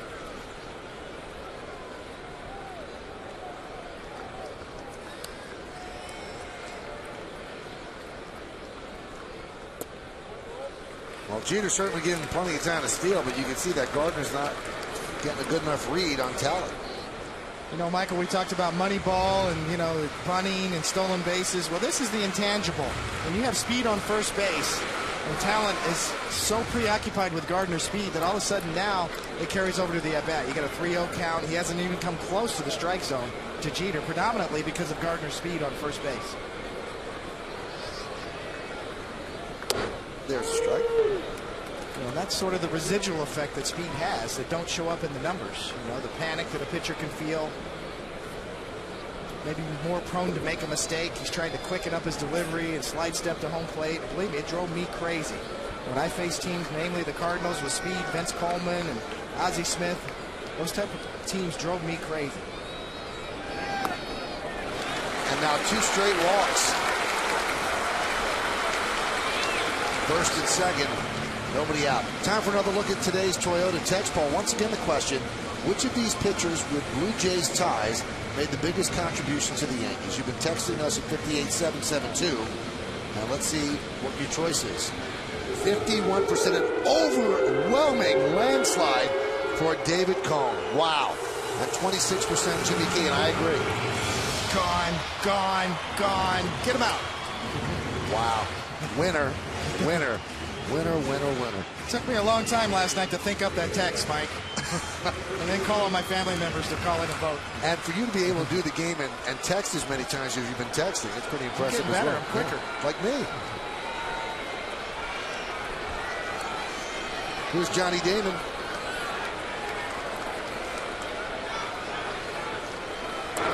And a drag bunt. It's a beauty. And he makes first base. Talent tried to bowl the ball over Bay. Couldn't get any lift on it. So the Yankees have the bases loaded on a bunt single by Damon. Well, I guess this is what you would call the anti-Moneyball inning, Michael. You see Johnny Damon with a good drag bunt. Talent probably had a little more time than he thought, but had to get to this in a hurry. This is on him. And the shovel toss comes up short. Damon right there, bang, bang. Tie goes to the runner. They're giving him a sacrifice and giving an E1 so he does not get a base hit. How about that? I do not agree with that. Pitch outside to Teixeira. You know, Talon, a left-handed pitcher falling off to the third base side, had a higher degree of difficulty to get over there and make that play. Even though he probably had time if he had been able to get more on that flip. But that is not an easy play. It's certainly a tough error.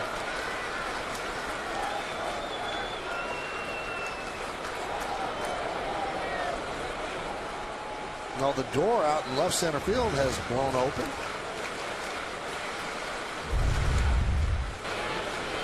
This is not an easy play. He's got to get over there. He knows he's got to barehanded circle it. Yeah, that is a tough error. Even though a good flip would have made it, but it's not like, you know, he didn't have a lot of ground to cover. It wasn't right back to him. Look at that double duty. Vernon Wells. Close the garage door.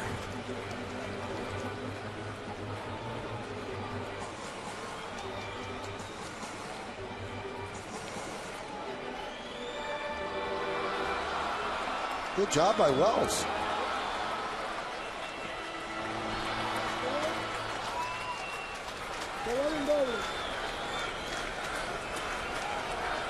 So the count 1-0 on Teixeira.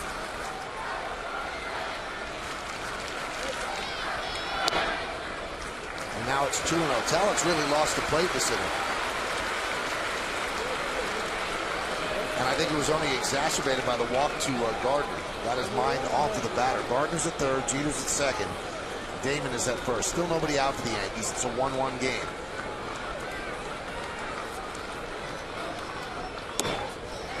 Now 3-0. What do you think, David? Green light here? I think with Teixeira, he has shown that he's willing to swing on 3-0 this year. We've seen him swing several times on 3-0 counts.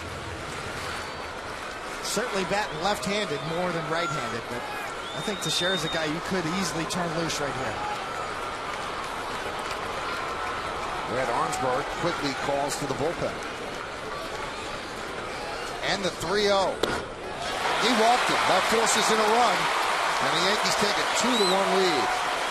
3 walks in the inning for Talent. Inexplicably losing the plate here in the 5th. Look at the sequence here. Tries a change-up, turns it over way away. Same thing off the plate. Trying to off-speed Teixeira, and then tries the fastball in 3-0 and just misses down. Almost looks like he was thinking what you were thinking, Michael, that Teixeira might be swinging 3-0 right there. So Arnsberg will come out and talk with Talent.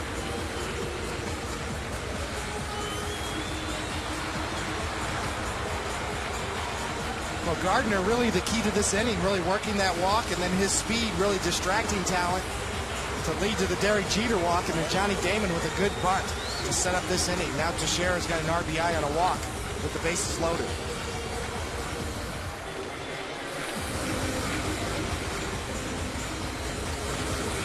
Well, it doesn't get any easier now with A-Rod coming up. And A-Rod's probably drooling, so he's got to throw a strike now, as Jesse Carlson, one of the 2 left-handers, begins warming in the bullpen.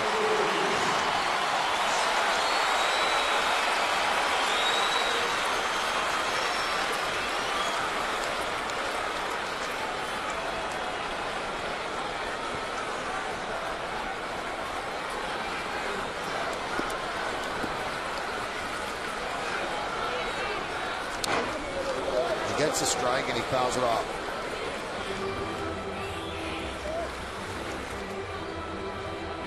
Well, Howie Carpenter, the official scorer, just changed the E1 to a single, so somebody obviously appealed to him and he reconsidered. He's a good official scorer, and Damon gets himself a single.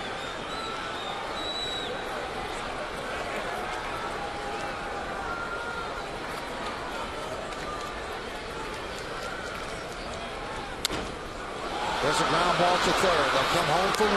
Back to first. Not in time. Just missed a double play.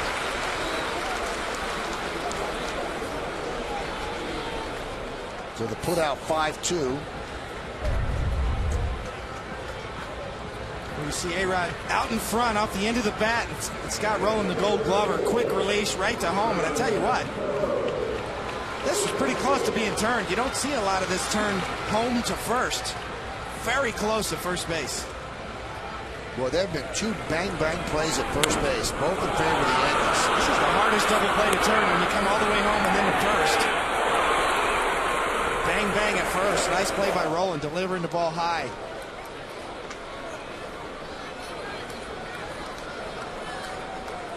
Bases loaded now with 1 out, and here is the red-hot Robinson Cano.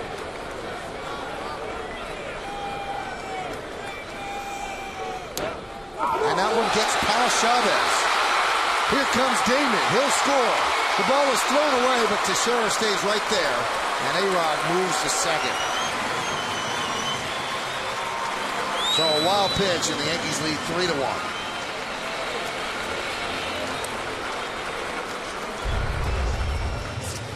Yeah, this is definitely a pass ball. As you see, setting up away, the ball's back in, but clearly should have had that ball. You can see right there's where he throws the ball away, but no further damage is done. But that's clearly a pass ball.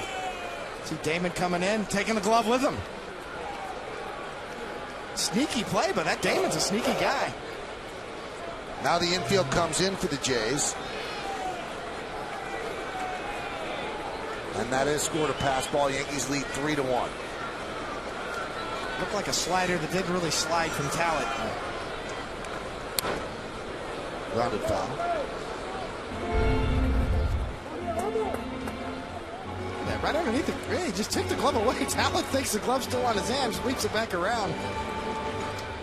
Oh yeah, let me go get that. Might need it.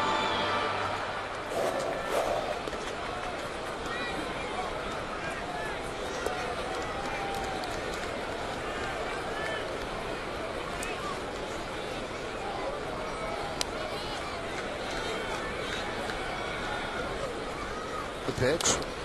Slow roller towards second. Here comes Teixeira. He's out. And he thinks he's safe. And Joe Girardi is going to come out and argue.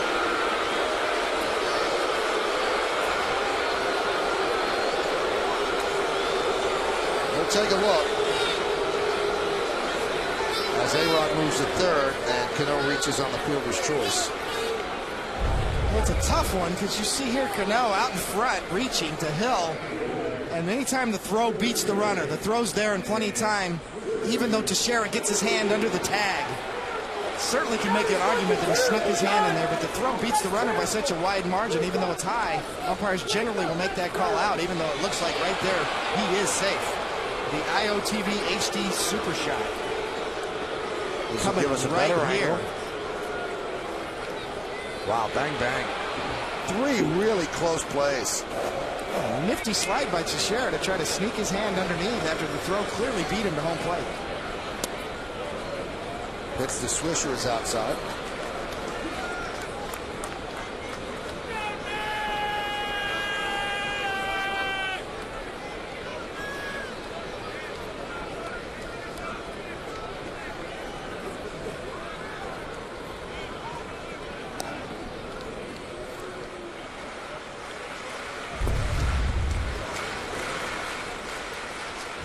One last look at it. You can see that hand sneaking in under the tag, and here comes the tag. But Teixeira had a point. You want to see Hirschbeck not in the best of positions for that particular call.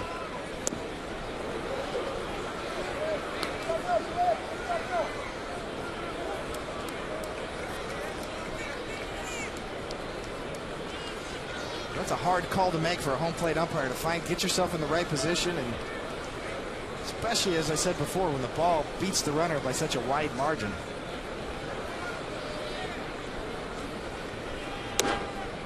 Strike.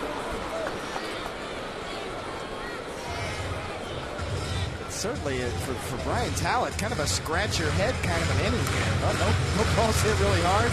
Gardner got it started with the walk. Then his speed forced another walk to Jeter, and Johnny Damon with a nifty bunt. Pitch counts up because of all of those walks. 24 pitches this inning, 86 total.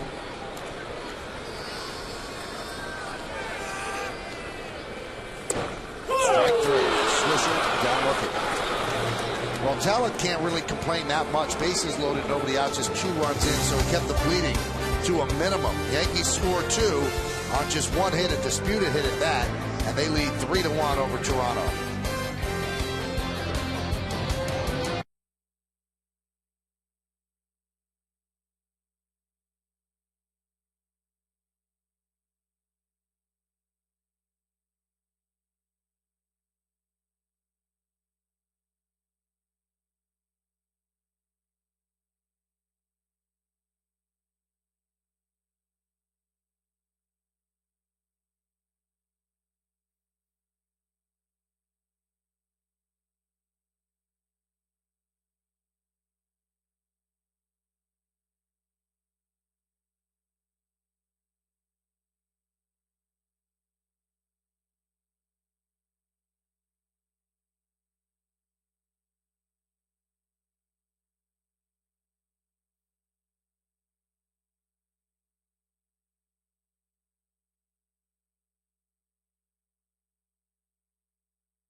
Turned into a beautiful Friday afternoon, so A.J. Burnett has a lead. And the first pitch to Scott Rowland is a strike.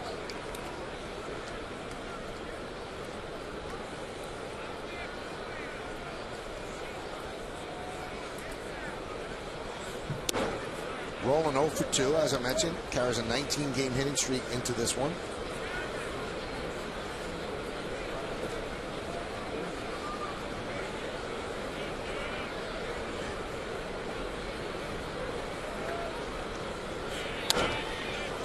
to right center field. Swisher makes the play. 3 fly balls to right by Roland. Hey fans, celebrate the inaugural season of Yankee Stadium this Monday afternoon, July 6th, when the Yankees take on the Blue Jays. And the first 18,000 fans 21 and older are going to receive a commemorative inaugural season ticket keychain courtesy of Supercuts. For tickets, log on to Yankees.com, visit the Yankee Stadium ticket window, Yankees clubhouse shops, or you can call Ticketmaster at 877-469-9849. Roland now 3 for 25 lifetime against Burnett. Probably liked the fact he was a teammate last year. Didn't have to face him. There's a strike to Lyle Overbay. In case you're wondering, Burnett's pitch count's in good shape. That was the 83rd pitch for strike 1 on a breaking ball to Overbay.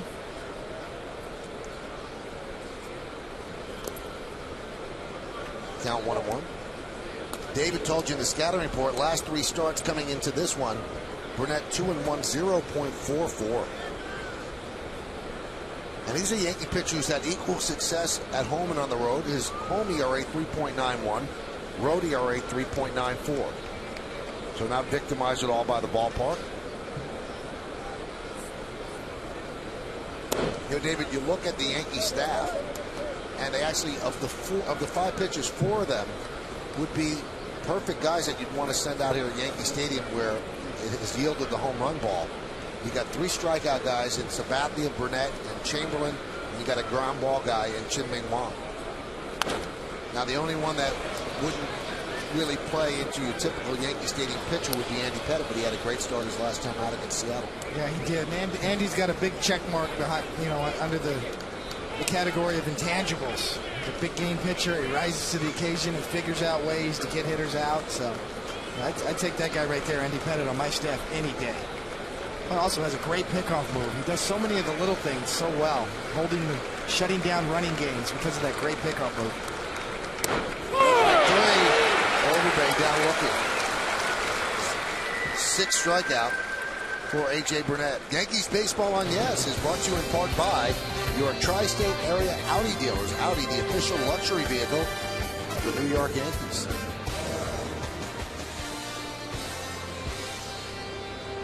Everyone always asks, what's those little green things in front of the people? Are they little patches of grass? And the pitch to Vernon Wells is a strike.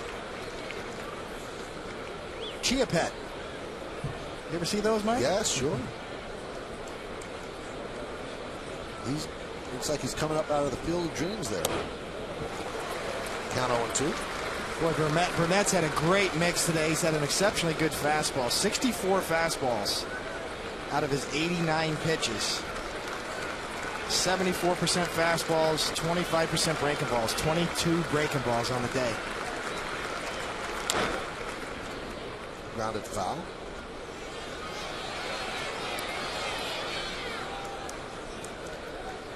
See, Burnett predominantly a 2-pitch pitcher, although he does have a changeup. We've only seen one of them today. It's more of a power change, but he's got that mid-90s fastball and that knee-buckling curveball that he features.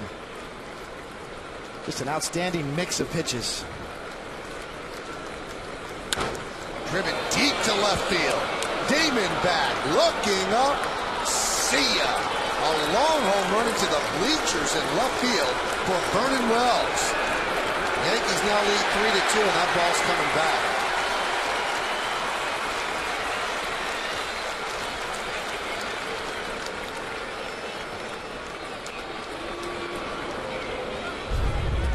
Yeah, another 0-2 pitch, and A.J. Burnett, at the end of the day, you can see it's right up and out over the middle of the plate. That is not what you're trying to do on 0-2. Vernon Wells makes him pay.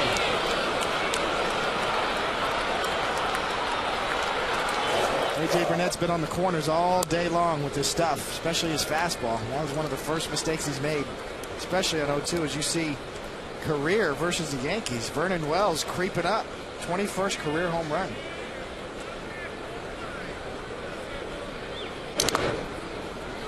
Count 0-2. Close ball game.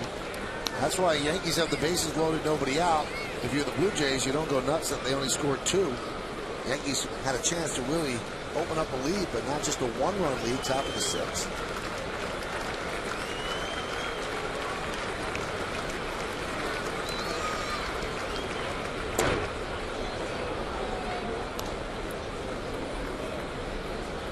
Wells has struggled this year, but he is 2 for 3 today against the Yanks, a double and a home run. Came into the game 2 for his last 19. So the Yankees have always been a little bit of a tonic for him.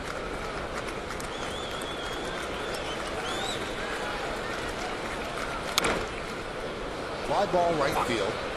Nick Fisher is there, and that'll do it. But the Blue Jays get a run back on Vernon Wells' home run against A.J. Burnett. A deep drive into the bleachers in left field. Nice catch by a Yankee fan. 3-2 Yanks.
Hideki Matsui takes a strike from Brian Talbot as we start the bottom of the 6th inning. Yankees hold a 3-2 lead. First game of this 4-game set. 4-game series.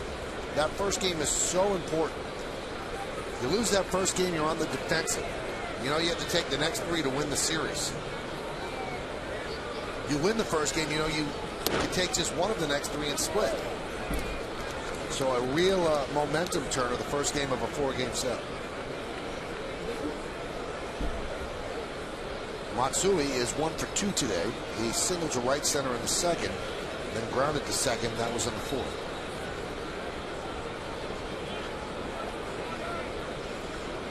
And the pitch. Rolled over on that pitch and grounded it to Hill. 1 out. You're right, Michael. It's even more important. A 4-game series, all-day games here, starting on Friday, the 4th of July weekend for the Yankees and the Blue Jays. And you've got Roy Halladay going tomorrow too, so that makes this first game even more important. If the Blue Jays were to steal this one with Brian Talbot against A.J. Burnett, well, they feel pretty good about the start of their weekend with Halladay and then a hot, as you say, Romero, young lefty. I'm looking forward to seeing in the 4th game. I believe we're going to see him. And Scott Richmond on Sunday.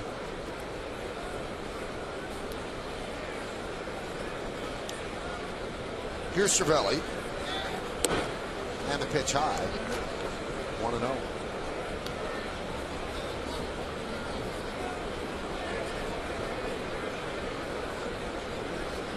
.91 pitches for Talbot.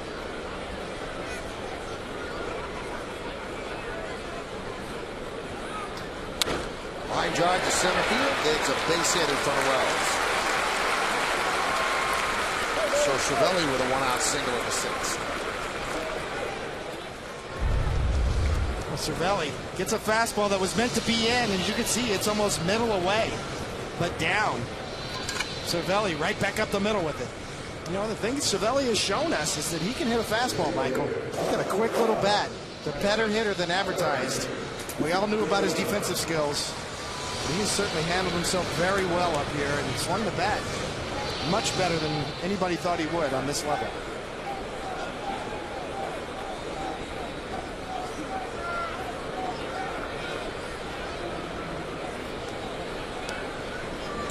Brett Gardner. Strike.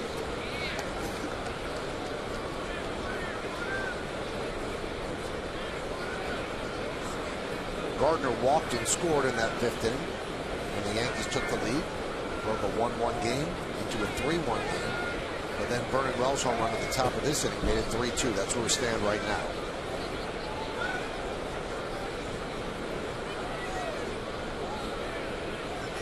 There goes, pitches up and in, and throws second base in time. So Chavez guns down his catching counterpart for the second out. A bit of a surprise move. Cervelli takes off. He's got a good jump. Italic's quick to home with a slide step. Very close. Bang, bang, but the ball beat the runner once again. Time to throw beats the runner. Good tag by Scudero. 9 times out of 10, you're going to get the out call. Popped up. Overbay makes the play, and that'll do it here in the 6th. No runs a hit, no errors because of the caught stealing. Nobody left on base. We go to the 7th. It's 3-2 Yanks.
Nice afternoon game. A lot of kids in the ballpark. Top of the 7th inning, 3-2 Yankees. And A.J. Burnett deals high to David DeLucci, 1-0. Burnett is closing in on 100 pitches. He's at 96.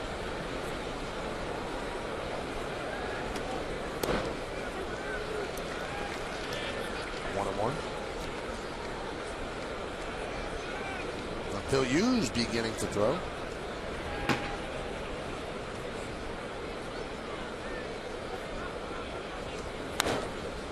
Popped up. Alex Rodriguez leans in and can't make the play. It was in his glove. Dropped out.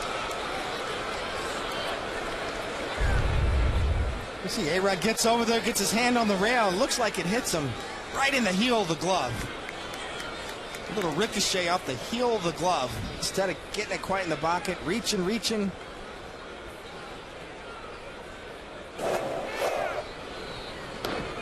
And A.J. bailed him out as he gets DeLucci to swing through. 7th strikeout. Yankees Baseball on Yes is brought to you in part by J&R Music and Computer World, then by Toyota. the official hybrid vehicle of the New York Yankees.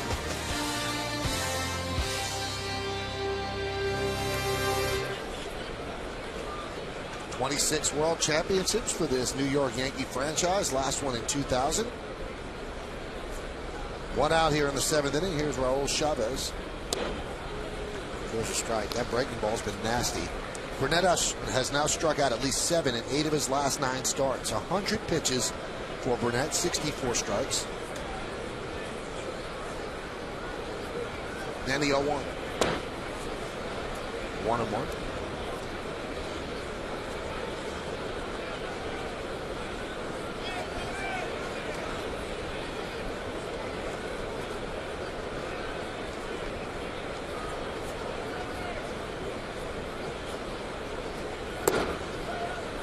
Two and one.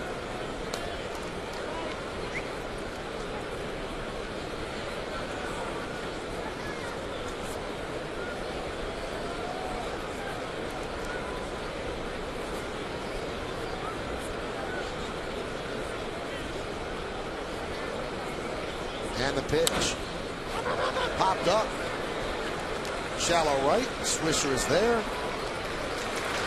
And there are 2 outs. 7 strikeouts for A.J. Burnett. Let's look at them. We came out with a little bit of extra today. See that running fastball, 97. Once again, 96 early in the game. He had some heat working. Now we're going to break out the breaking ball. That knuckle curve down and away. He's got 1 for a strike, 1 he can throw backdoor, and 1 down. Gets another strikeout. A nice day for strikeouts by A.J. Burnett by establishing that fastball early in the game. Came out smoking the first couple of innings. Back to the top of the lineup, and Marco Scutaro with 2 outs, nobody on. Yankees up 3-2. Foul away. According to Major League MLB.com, as you see Phil Koch now joining Hughes, according to MLB.com, A.J. Burnett has averaged 94.2 on his fastball all year long.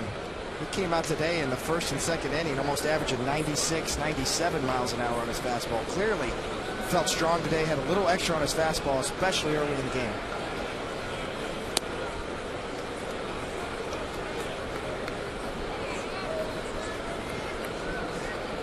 Count 1-1 on Scutaro. Scutaro's 1 for 3. Marco's bounced around in baseball, played a lot of positions, and finally he has claimed the shortstop position here in Toronto as his own.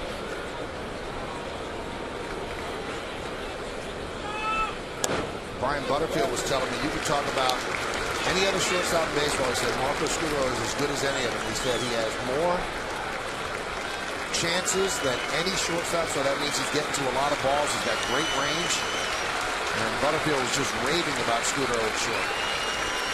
Finally getting a chance to play every day. You know, after bouncing around in his career. And kind of a utility guy, can play a lot of different positions as well. And that's what I asked Butterfield. I said, well, if he's so good, how come he's never gotten a chance? There's a lot of guys. He said, look at, Mark McLemore. He finally got a chance and became an everyday player. He said it happens. Melvin Mora, he was a utility guy. Finally got a chance, became an everyday player, and does a good job. So this is Scutaro's chance, and he's grabbed it.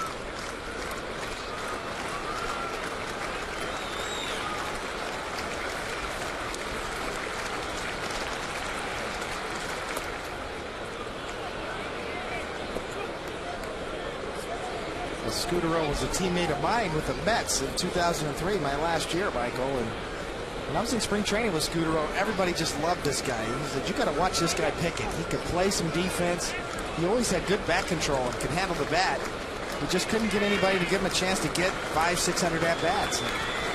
That's going to change this year.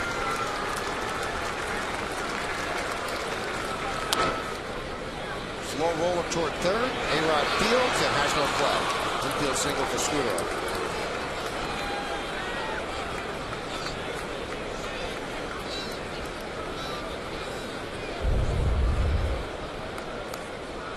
A.J. Burnett with that knuckle curve grip. Scutaro way out in front, but gets out of the box quickly. And that ball's just going to die right down the line. See A-Rod go right over the bag and pick it up, but Scutaro's motoring down the line. A-Rod got to avoid that bag and can't quite get the handle. thinks twice if go ahead and eat it. Now Cervelli's on the mound for a while. You wonder if that's just stalling. I would think that Hughes and Koch have had plenty of time.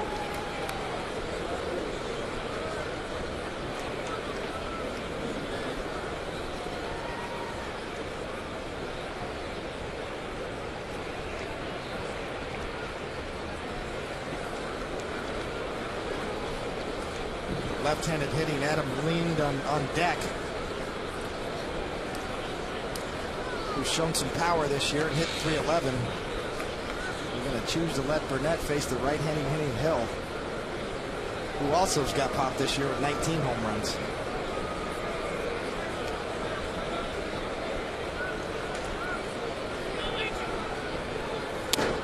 Pitch is high. Get the feeling this is probably A.J. Burnett's last hitter one way or another here with Aaron Hill.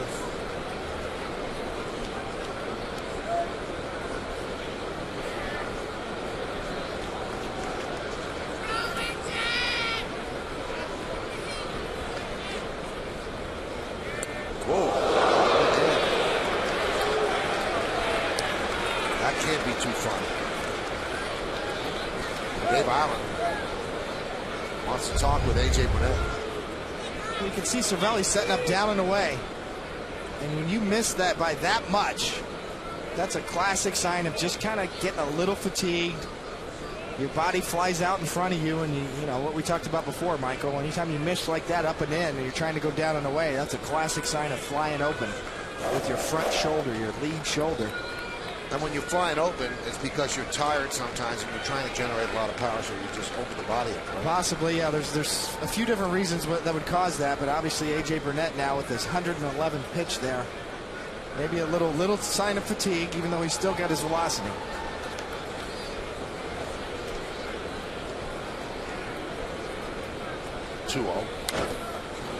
Popped up.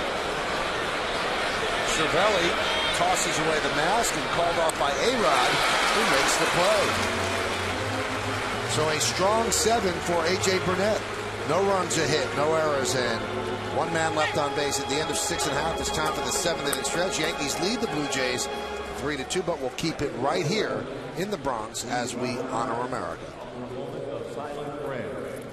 We remember the servicemen and women who are serving our country at home and around the globe.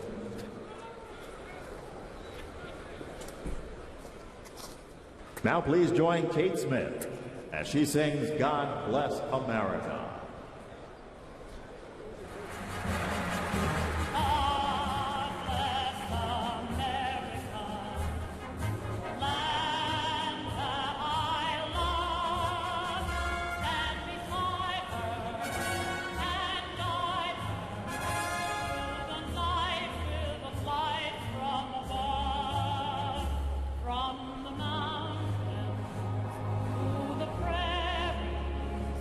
To the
We go to the bottom of the 7th inning. A tight ball game as the Yankees lead this one 3-2. Brian Talent finally out of the game, and they bring in hard-throwing right-hander Jeremy Accardo. So Cito Gaston makes the call to the bullpen. Brought to you by AT&T. Your world delivered.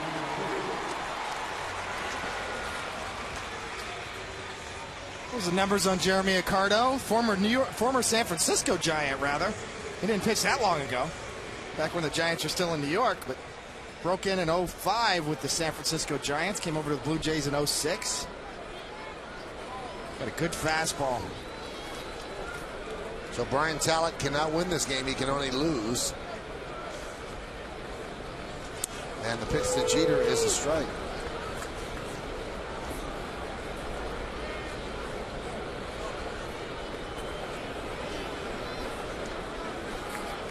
Derek extended his hitting streak to 9 straight, a single right in the 3rd.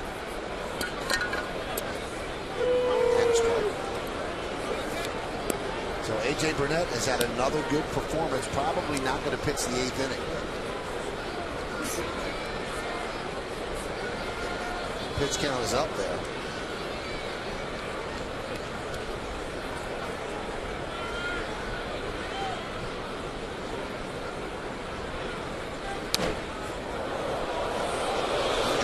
For AJ. Now we'll see, David, according to how this inning plays out, who's your 8th inning guy? Is it Phil Hughes? Is it Brian Bruni? Will he match up? Phil Coke was up. Right now, there's nobody up in the Yankee bullpen. The 0-2. Certainly, Girardi's got some options. 2 of the first 3 batters due up are left-handed. Adam Lind leading off, and then 2 hitters later, Lyle Overbay. So 2 out of the 3 coming up in the 8th are left-handed. So got Lind, Rowland, a hot right-handed hitter, and then Overbay, and then Wells and Rios, both right-handed batters.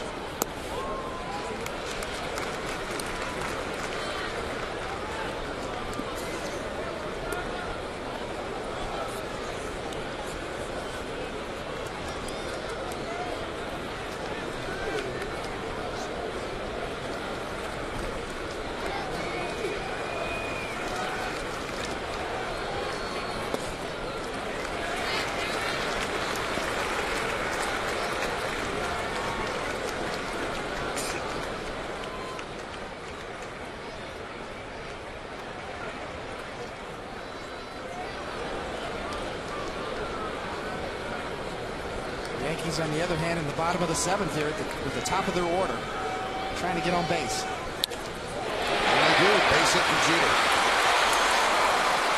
Jeter's 29th multi-hit game of the year. Live Yankee games at the beach, live Yankee games at the office. Now you'll never miss a live Yes Network Yankees game again. Starting July 8th, Bronx Bomber fans will be able to watch live Yes Network Yankees games on their personal computers and laptops. If you're an Optimum Online and IOTV customer, go to yesnetwork.com to get more information and sign up for your subscription now. 5/11/09, so May 11th, that bat became the property of Mark Teixeira. He's on deck. The Yankees play for 1 run here with Damon Bunt. Yankees have the lead, and their bullpen's all set up. How will Girardi play? Scott Rowland at third base, playing in on the grass.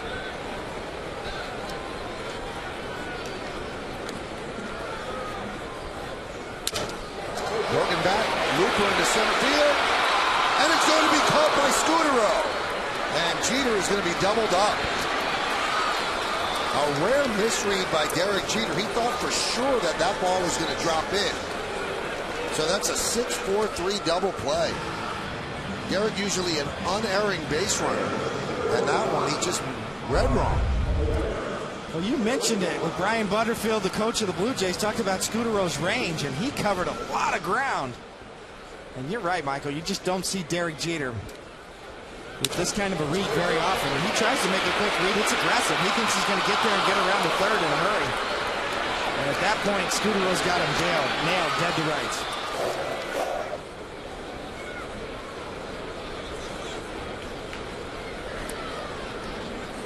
Here's Teixeira. Well, that's so odd to see. You just don't see that happen. But I tell you what, Scudero made a heck of a play. You know why his name's Scudero? He just scoots. He got out there in a hurry and made a really nice play. That ball looked like a base hit for sure.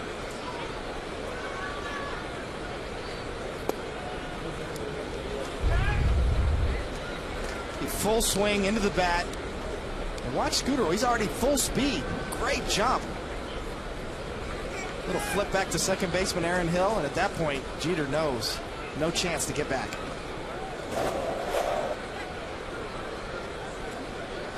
Shattered bat. The bat ends up in right field. The ball bangs up against the fence in front of the Yankee dugout. Now, one thing about that play, David, I would agree that was a nice play. But it wasn't a circus, unbelievable, eye-popping catch that you would think that Jeter would read it so wrong. Yeah, I'm sure if you talk to, it's a great point, Michael. I'm sure if you talk to Derek Jeter after the game, he will take responsibility for that read. And he was being aggressive because, as you said, he wanted to go to third. Phil Koch is up in the Yankee bullpen. So with the two lefties coming up, that's the way that Girardi's going to go. Hot shot and knocked down there by Hill. And he will fire to first. So a good defensive inning for the Toronto Blue Jays. And they took a base hit away from Teixeira. No runs are hit, no errors, and nobody left on base. Let's take it to the eighth. 3-2 Yanks.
Knows it right off the bat, off the plexiglass. Little ricochet job for the Yankee bullpen. Robinson Cano, no doubter for the Land Rover drive of the game. Well, A.J. Burnett is done, and now they turn to Phil Koch. Those are his numbers. In the last 15 games, though, 13 and a third innings pitched, 15 strikeouts, 5 hits, 1 run, 3 walks. Burnett went 7 innings. And Adam Lynn fouls it away. A little bit of a trap here. Although Koch is good against righties, you've got a lefty-righty-lefty situation. So you're bringing in Koch to get Lynn, but then you have the righty Rowland, who with one swing could tie the game. But they consider Lynn more dangerous with his 16 home runs.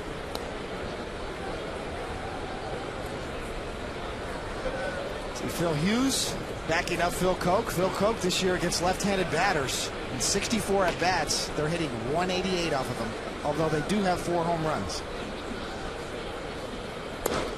Strike.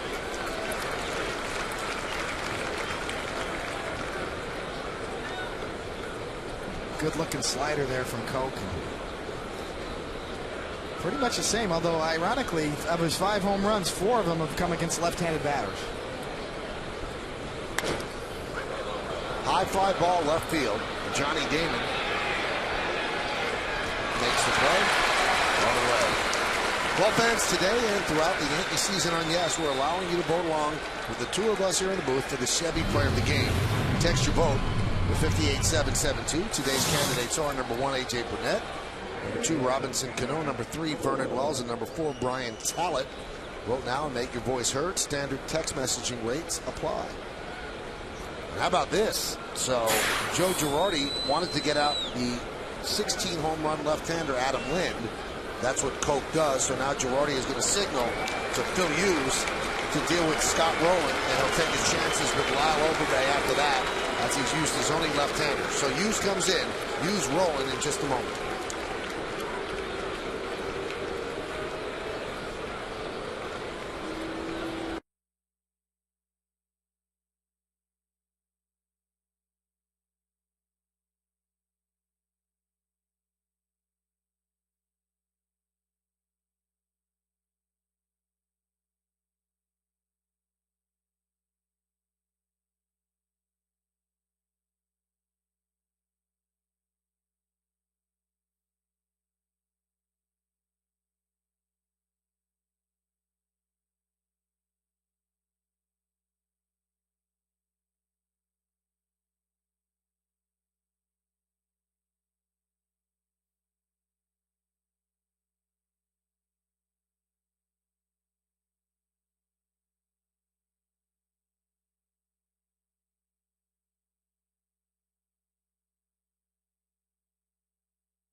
Car insurance, it just happened.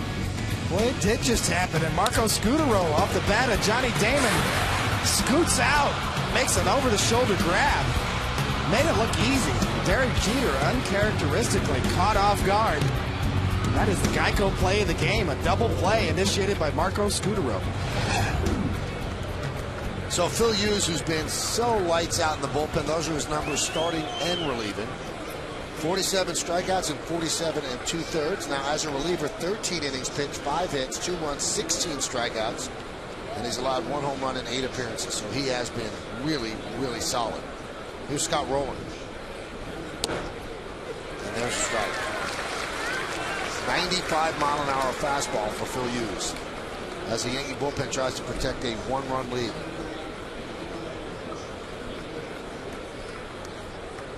And the 0-1.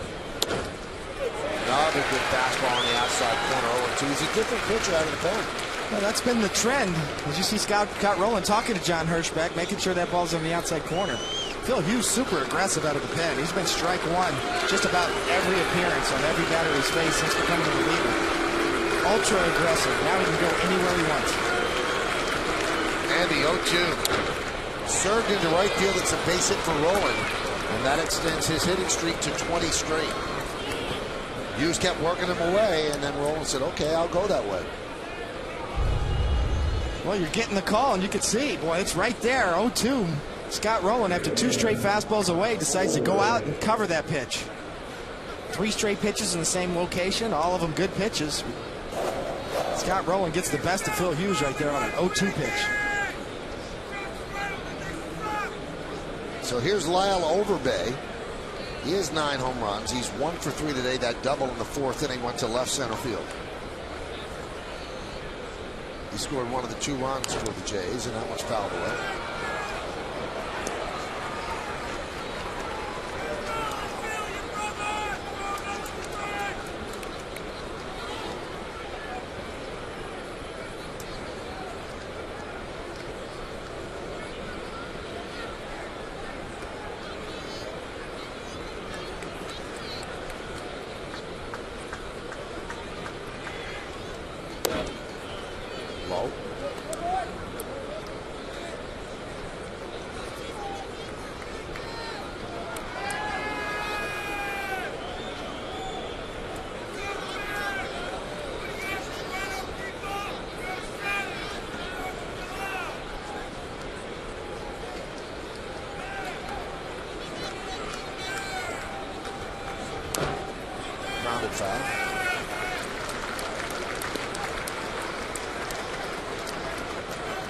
Excellent pitch right there. Phil Hughes jumped ahead 0-1, just missed with a curveball down, doubles up.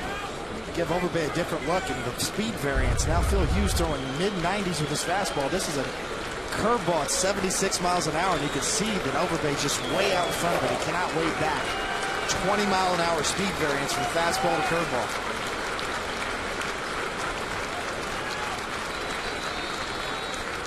One, two. Fouled that.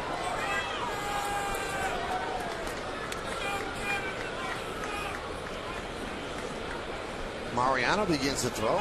Maybe the Yankees will use him if they need a 4 outside to save today. Worked 2 games in the Seattle series. Didn't work last night. Yankees lost last night 8-4 to snap their 7-game winning streak.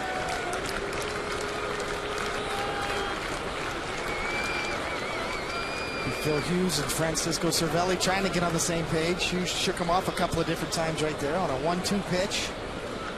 Went fastball, couple breaking balls and fastball. Let's see what Hughes wants to do right here.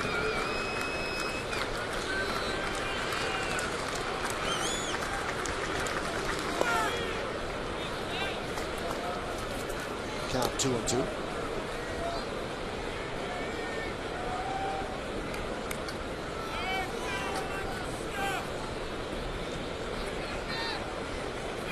Yankees lead 3-2, each team with 7 hits. Neither team has committed an error. Good starting outings by Talent and by Burnett. The 2-2. Fouls off another breaking ball. Dangerous that Overbay is fouling off these good pitches, kind of spoiling them. Waiting for Hughes to make a mistake.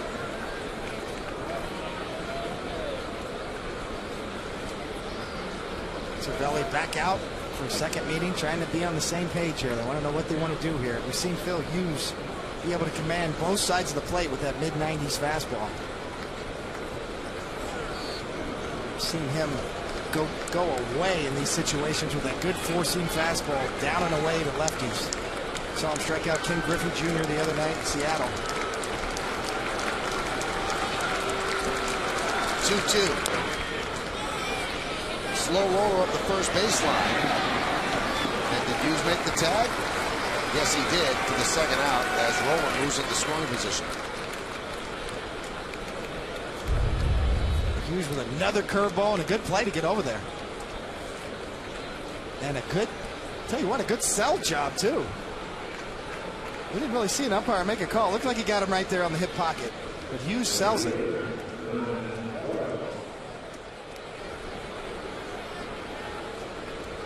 Close. I don't know, but I tell you what, that's what you do. You hold the glove up and sell it to the umpires. The umpires bought.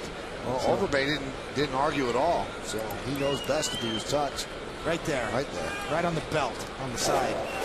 Here's Vernon Wells, has always hurt the Yankees, tying run at second. Fouled away, right side, and out of play. 0-2 fastball from A.J. Burnett, one of the few mistakes he made all day, and Vernon Wells launches it.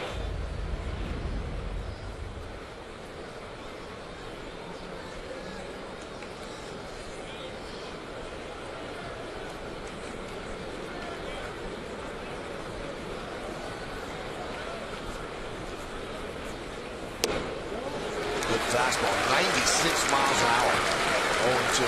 Now the impressive part here, Michael, is Phil Hughes. Not only has his velocity gone up as a reliever, but he throws quality strikes as well. We've seen him all over the black outside with right-handed batters and vice versa, the other side of the plate. He's got excellent control. Not only does he throw hard, he throws quality strikes.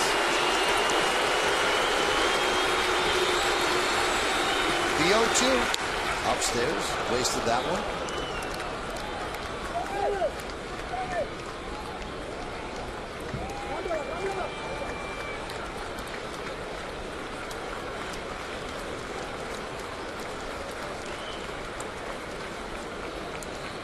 This is the point where if you're in the dugout, Michael, you're yelling at the catcher going, get a walkie-talkie. This is the third visit from the inning. It's a big point in the game, certainly understandable. Young catcher, young pitcher. Remember, after the final out, WB Mason post-game show. It's an Emmy Award-winning show. All the highlights, game analysis from Bob Lorenz in the studio, plus Kimberly Jones. talk to the players in the clubhouse. It's the WB Mason postgame. Yes. 0-1-2. Upstairs. 2-1-2.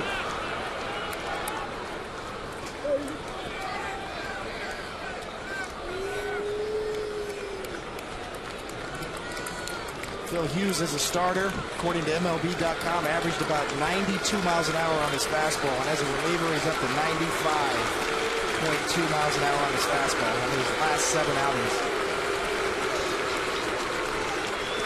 Rolling at second. First game of a 4-game wraparound series, all afternoon affairs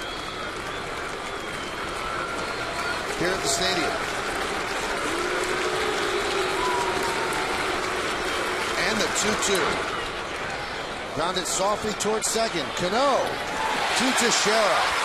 And Hughes comes on and does the job in the 8th as he gets the dangerous Vernon Wells to make the final out. No runs a hit, no errors, 1 man left. We go to the bottom of the 8th. 3-2 Yanks.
Blue Jays. Complete coverage begins at 12 with batting practice today presented by Audi, and then the pregame, it's the Blue Jays, it's the Yankees, it's Chin-Ming Wang against Roy Halladay tomorrow starting at noon only on Yes.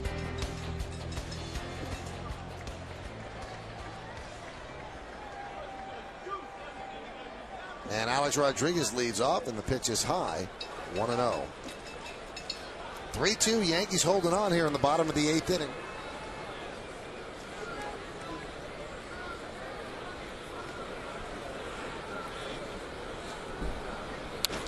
Driven deep to right field.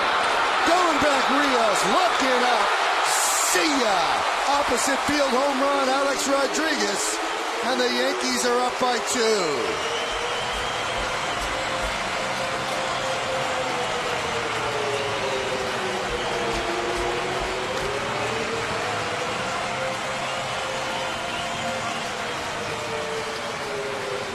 David, the Yankees are just waiting for him to zero in on that spot in the stadium. Yeah, he gets a 1-0 slider. Not a bad pitch. Down and away. Cardo hits the glove. A-Rod hits the seat.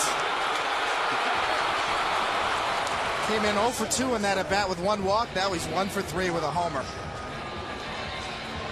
14th home run of the year, 42nd ribby. He's now homered in 5 of his last 8 games. So Alex Rodriguez missed 28 games, but his numbers are up there with some of the leaders, some of the power categories. So Accardo departs, Jesse Carlson will come on, and the Yankees lead 4-2.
The manager sits down to talk about this week's homestand against the Mariners and the Blue Jays with a look ahead to next week.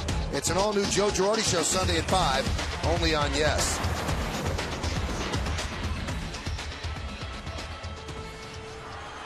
Joe Girardi's looking ahead to the 9th inning, and he'd like some more runs as Robinson Cano digs in against Jesse Carlson.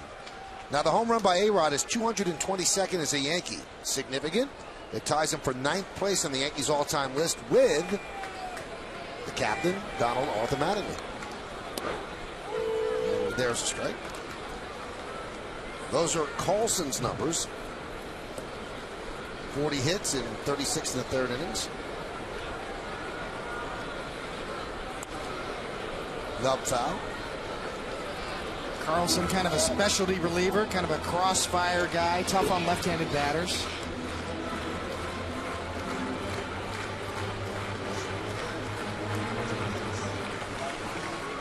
The look would seem to be tough on left-handed batters, kind of a crossfire, kind of a slinging type action.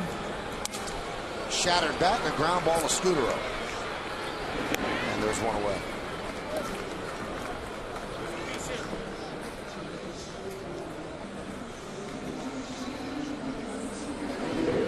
Although coming into this game, Carlson did get out Cano right there, a left-handed batter, but lefties were hitting 296 off of him this year, and that's his job. And if you're a lefty that's a specialty guy coming out of the pen, you better do a better job of getting lefties out. He certainly made a good pitch there on Cano. Here's Nick Swisher. He is 0 for 3. Nick 8 for his last 38. Grounded to third. Fly ball to center and a strikeout looking. Pitch outside.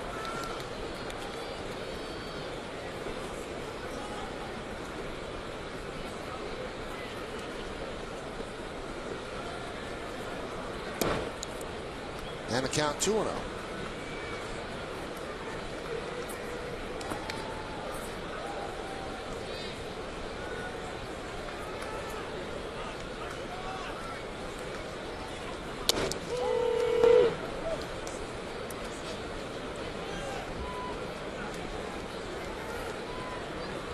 Swisher comes in 0 for 3 on the day.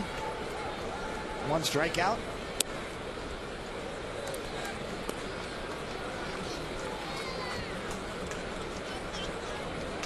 Trying to get one of his patented walks mixed into the mix here.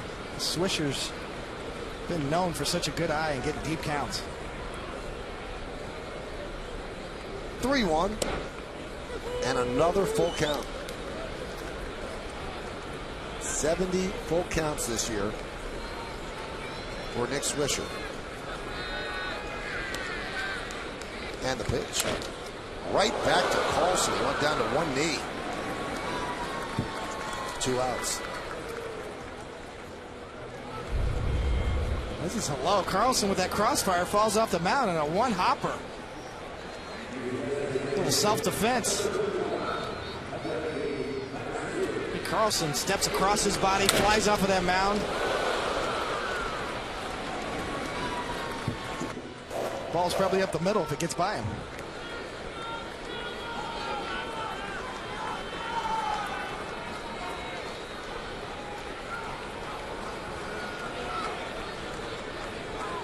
Pitch to Matsui, jumps out of the way. Hideki 1 for 3, single to right center, then 2 ground balls to second. Lifetime against Carlson, Matsui 1 for 2. 1 was a home run.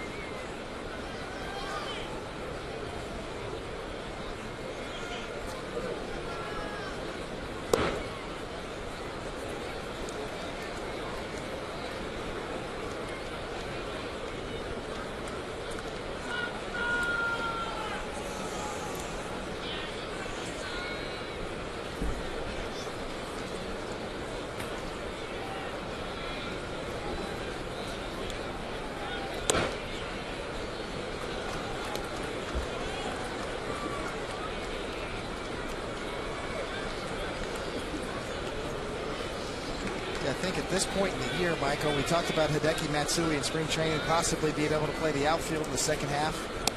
You almost get the sense the Yankees have given up on that at this point, even though maybe Joe Girardi would say they haven't, but I think this guy's going to be your DH, and we need the production out of him because you've got other options at DH too in the Yankee lineup. But if Matsui can be productive and hit home runs, then he certainly solidifies that DH spot. But I do not expect him to play outfield this year. David, I think you're right. If he could play the outfield, then he would have played one of the 9 games in the National League Cities. He just, his legs can't hold up. Here's Francisco Cervelli.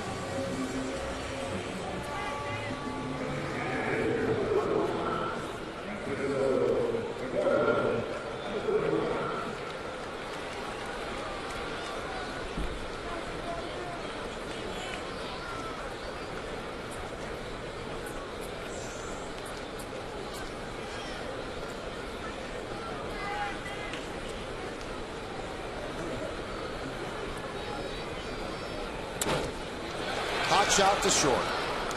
And Scudero goes the short way, and that's going to do it here in the 8th. But the Yankees had a run on Alex Rodriguez's solo shot, and it's Mariano's turn in the 9th.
Player of the game is voted on by you, the fans, and the 2 of us here in the booth.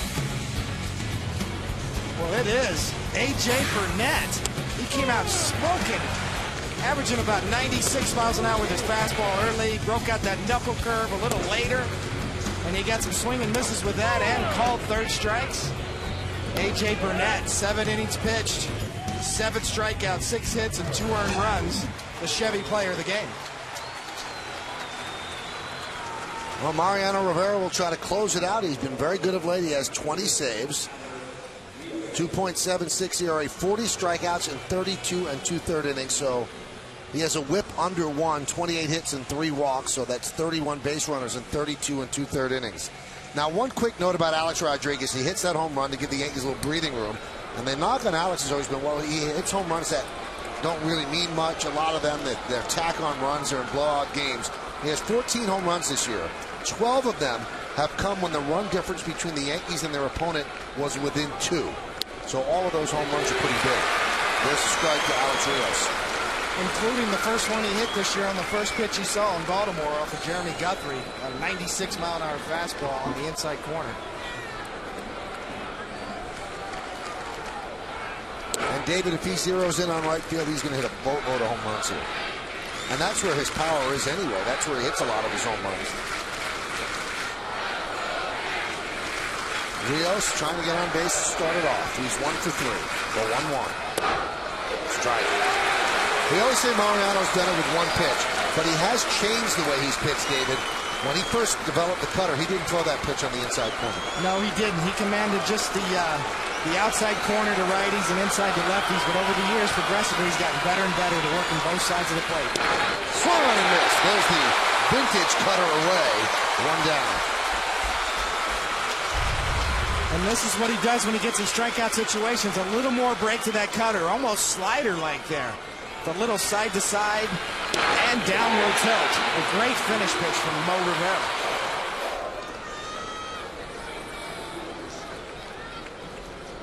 Now to bring up Dave DeLucci. 0 for 1. He was hit by a pitch. He walked and he struck out in the 7th. That one is looped into right center field, and Gardner on the run makes the play. Remember, after the final out here against the Blue Jays, don't miss the Emmy Award-winning WB Mason postgame. You get a complete analysis of this game and highlights from around the majors from Bob Lorenz in the studio. Plus, Kimberly Jones will talk to the players in the clubhouse. It's the WB Mason postgame only on Yes. Gardner got a good jump and made it fairly easily. Just one quick note, Melky Cabrera's taken over for Nick Swisher in right. Here's Raul Chavez, last hope for the Jays. Shows bunt, takes a cutter strike on the outside corner.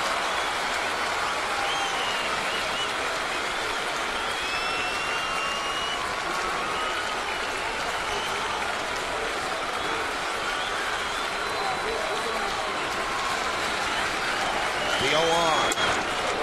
One strike away.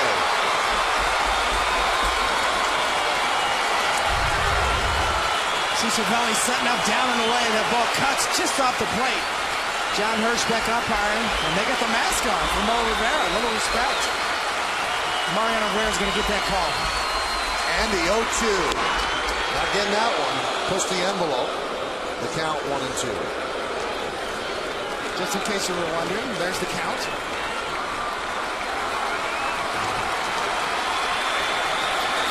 The veteran sets and delivers. Alex Rodriguez took 3 steps toward the mound. He thought that was strike 3. Very close. John Hirschbeck sees it coming around the plate. 2 balls, 2 strikes, 2 out. Top of the 9th, Yankees up by 2. And the pitch. Spoiled. Fouled away.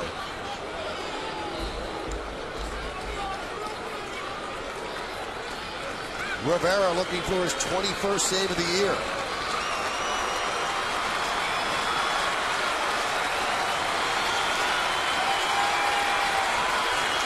And the 2-2. Strike 3, ball game's over. Yankees win 4-2. Rivera with a perfect 9th inning. A strikeout, a fly ball to center, and a strikeout. And that completes an efficient 4-pitcher outing by the Yankees. And the final pitcher was Mariano Rivera, and he hits the inside corner for strike 3. And these are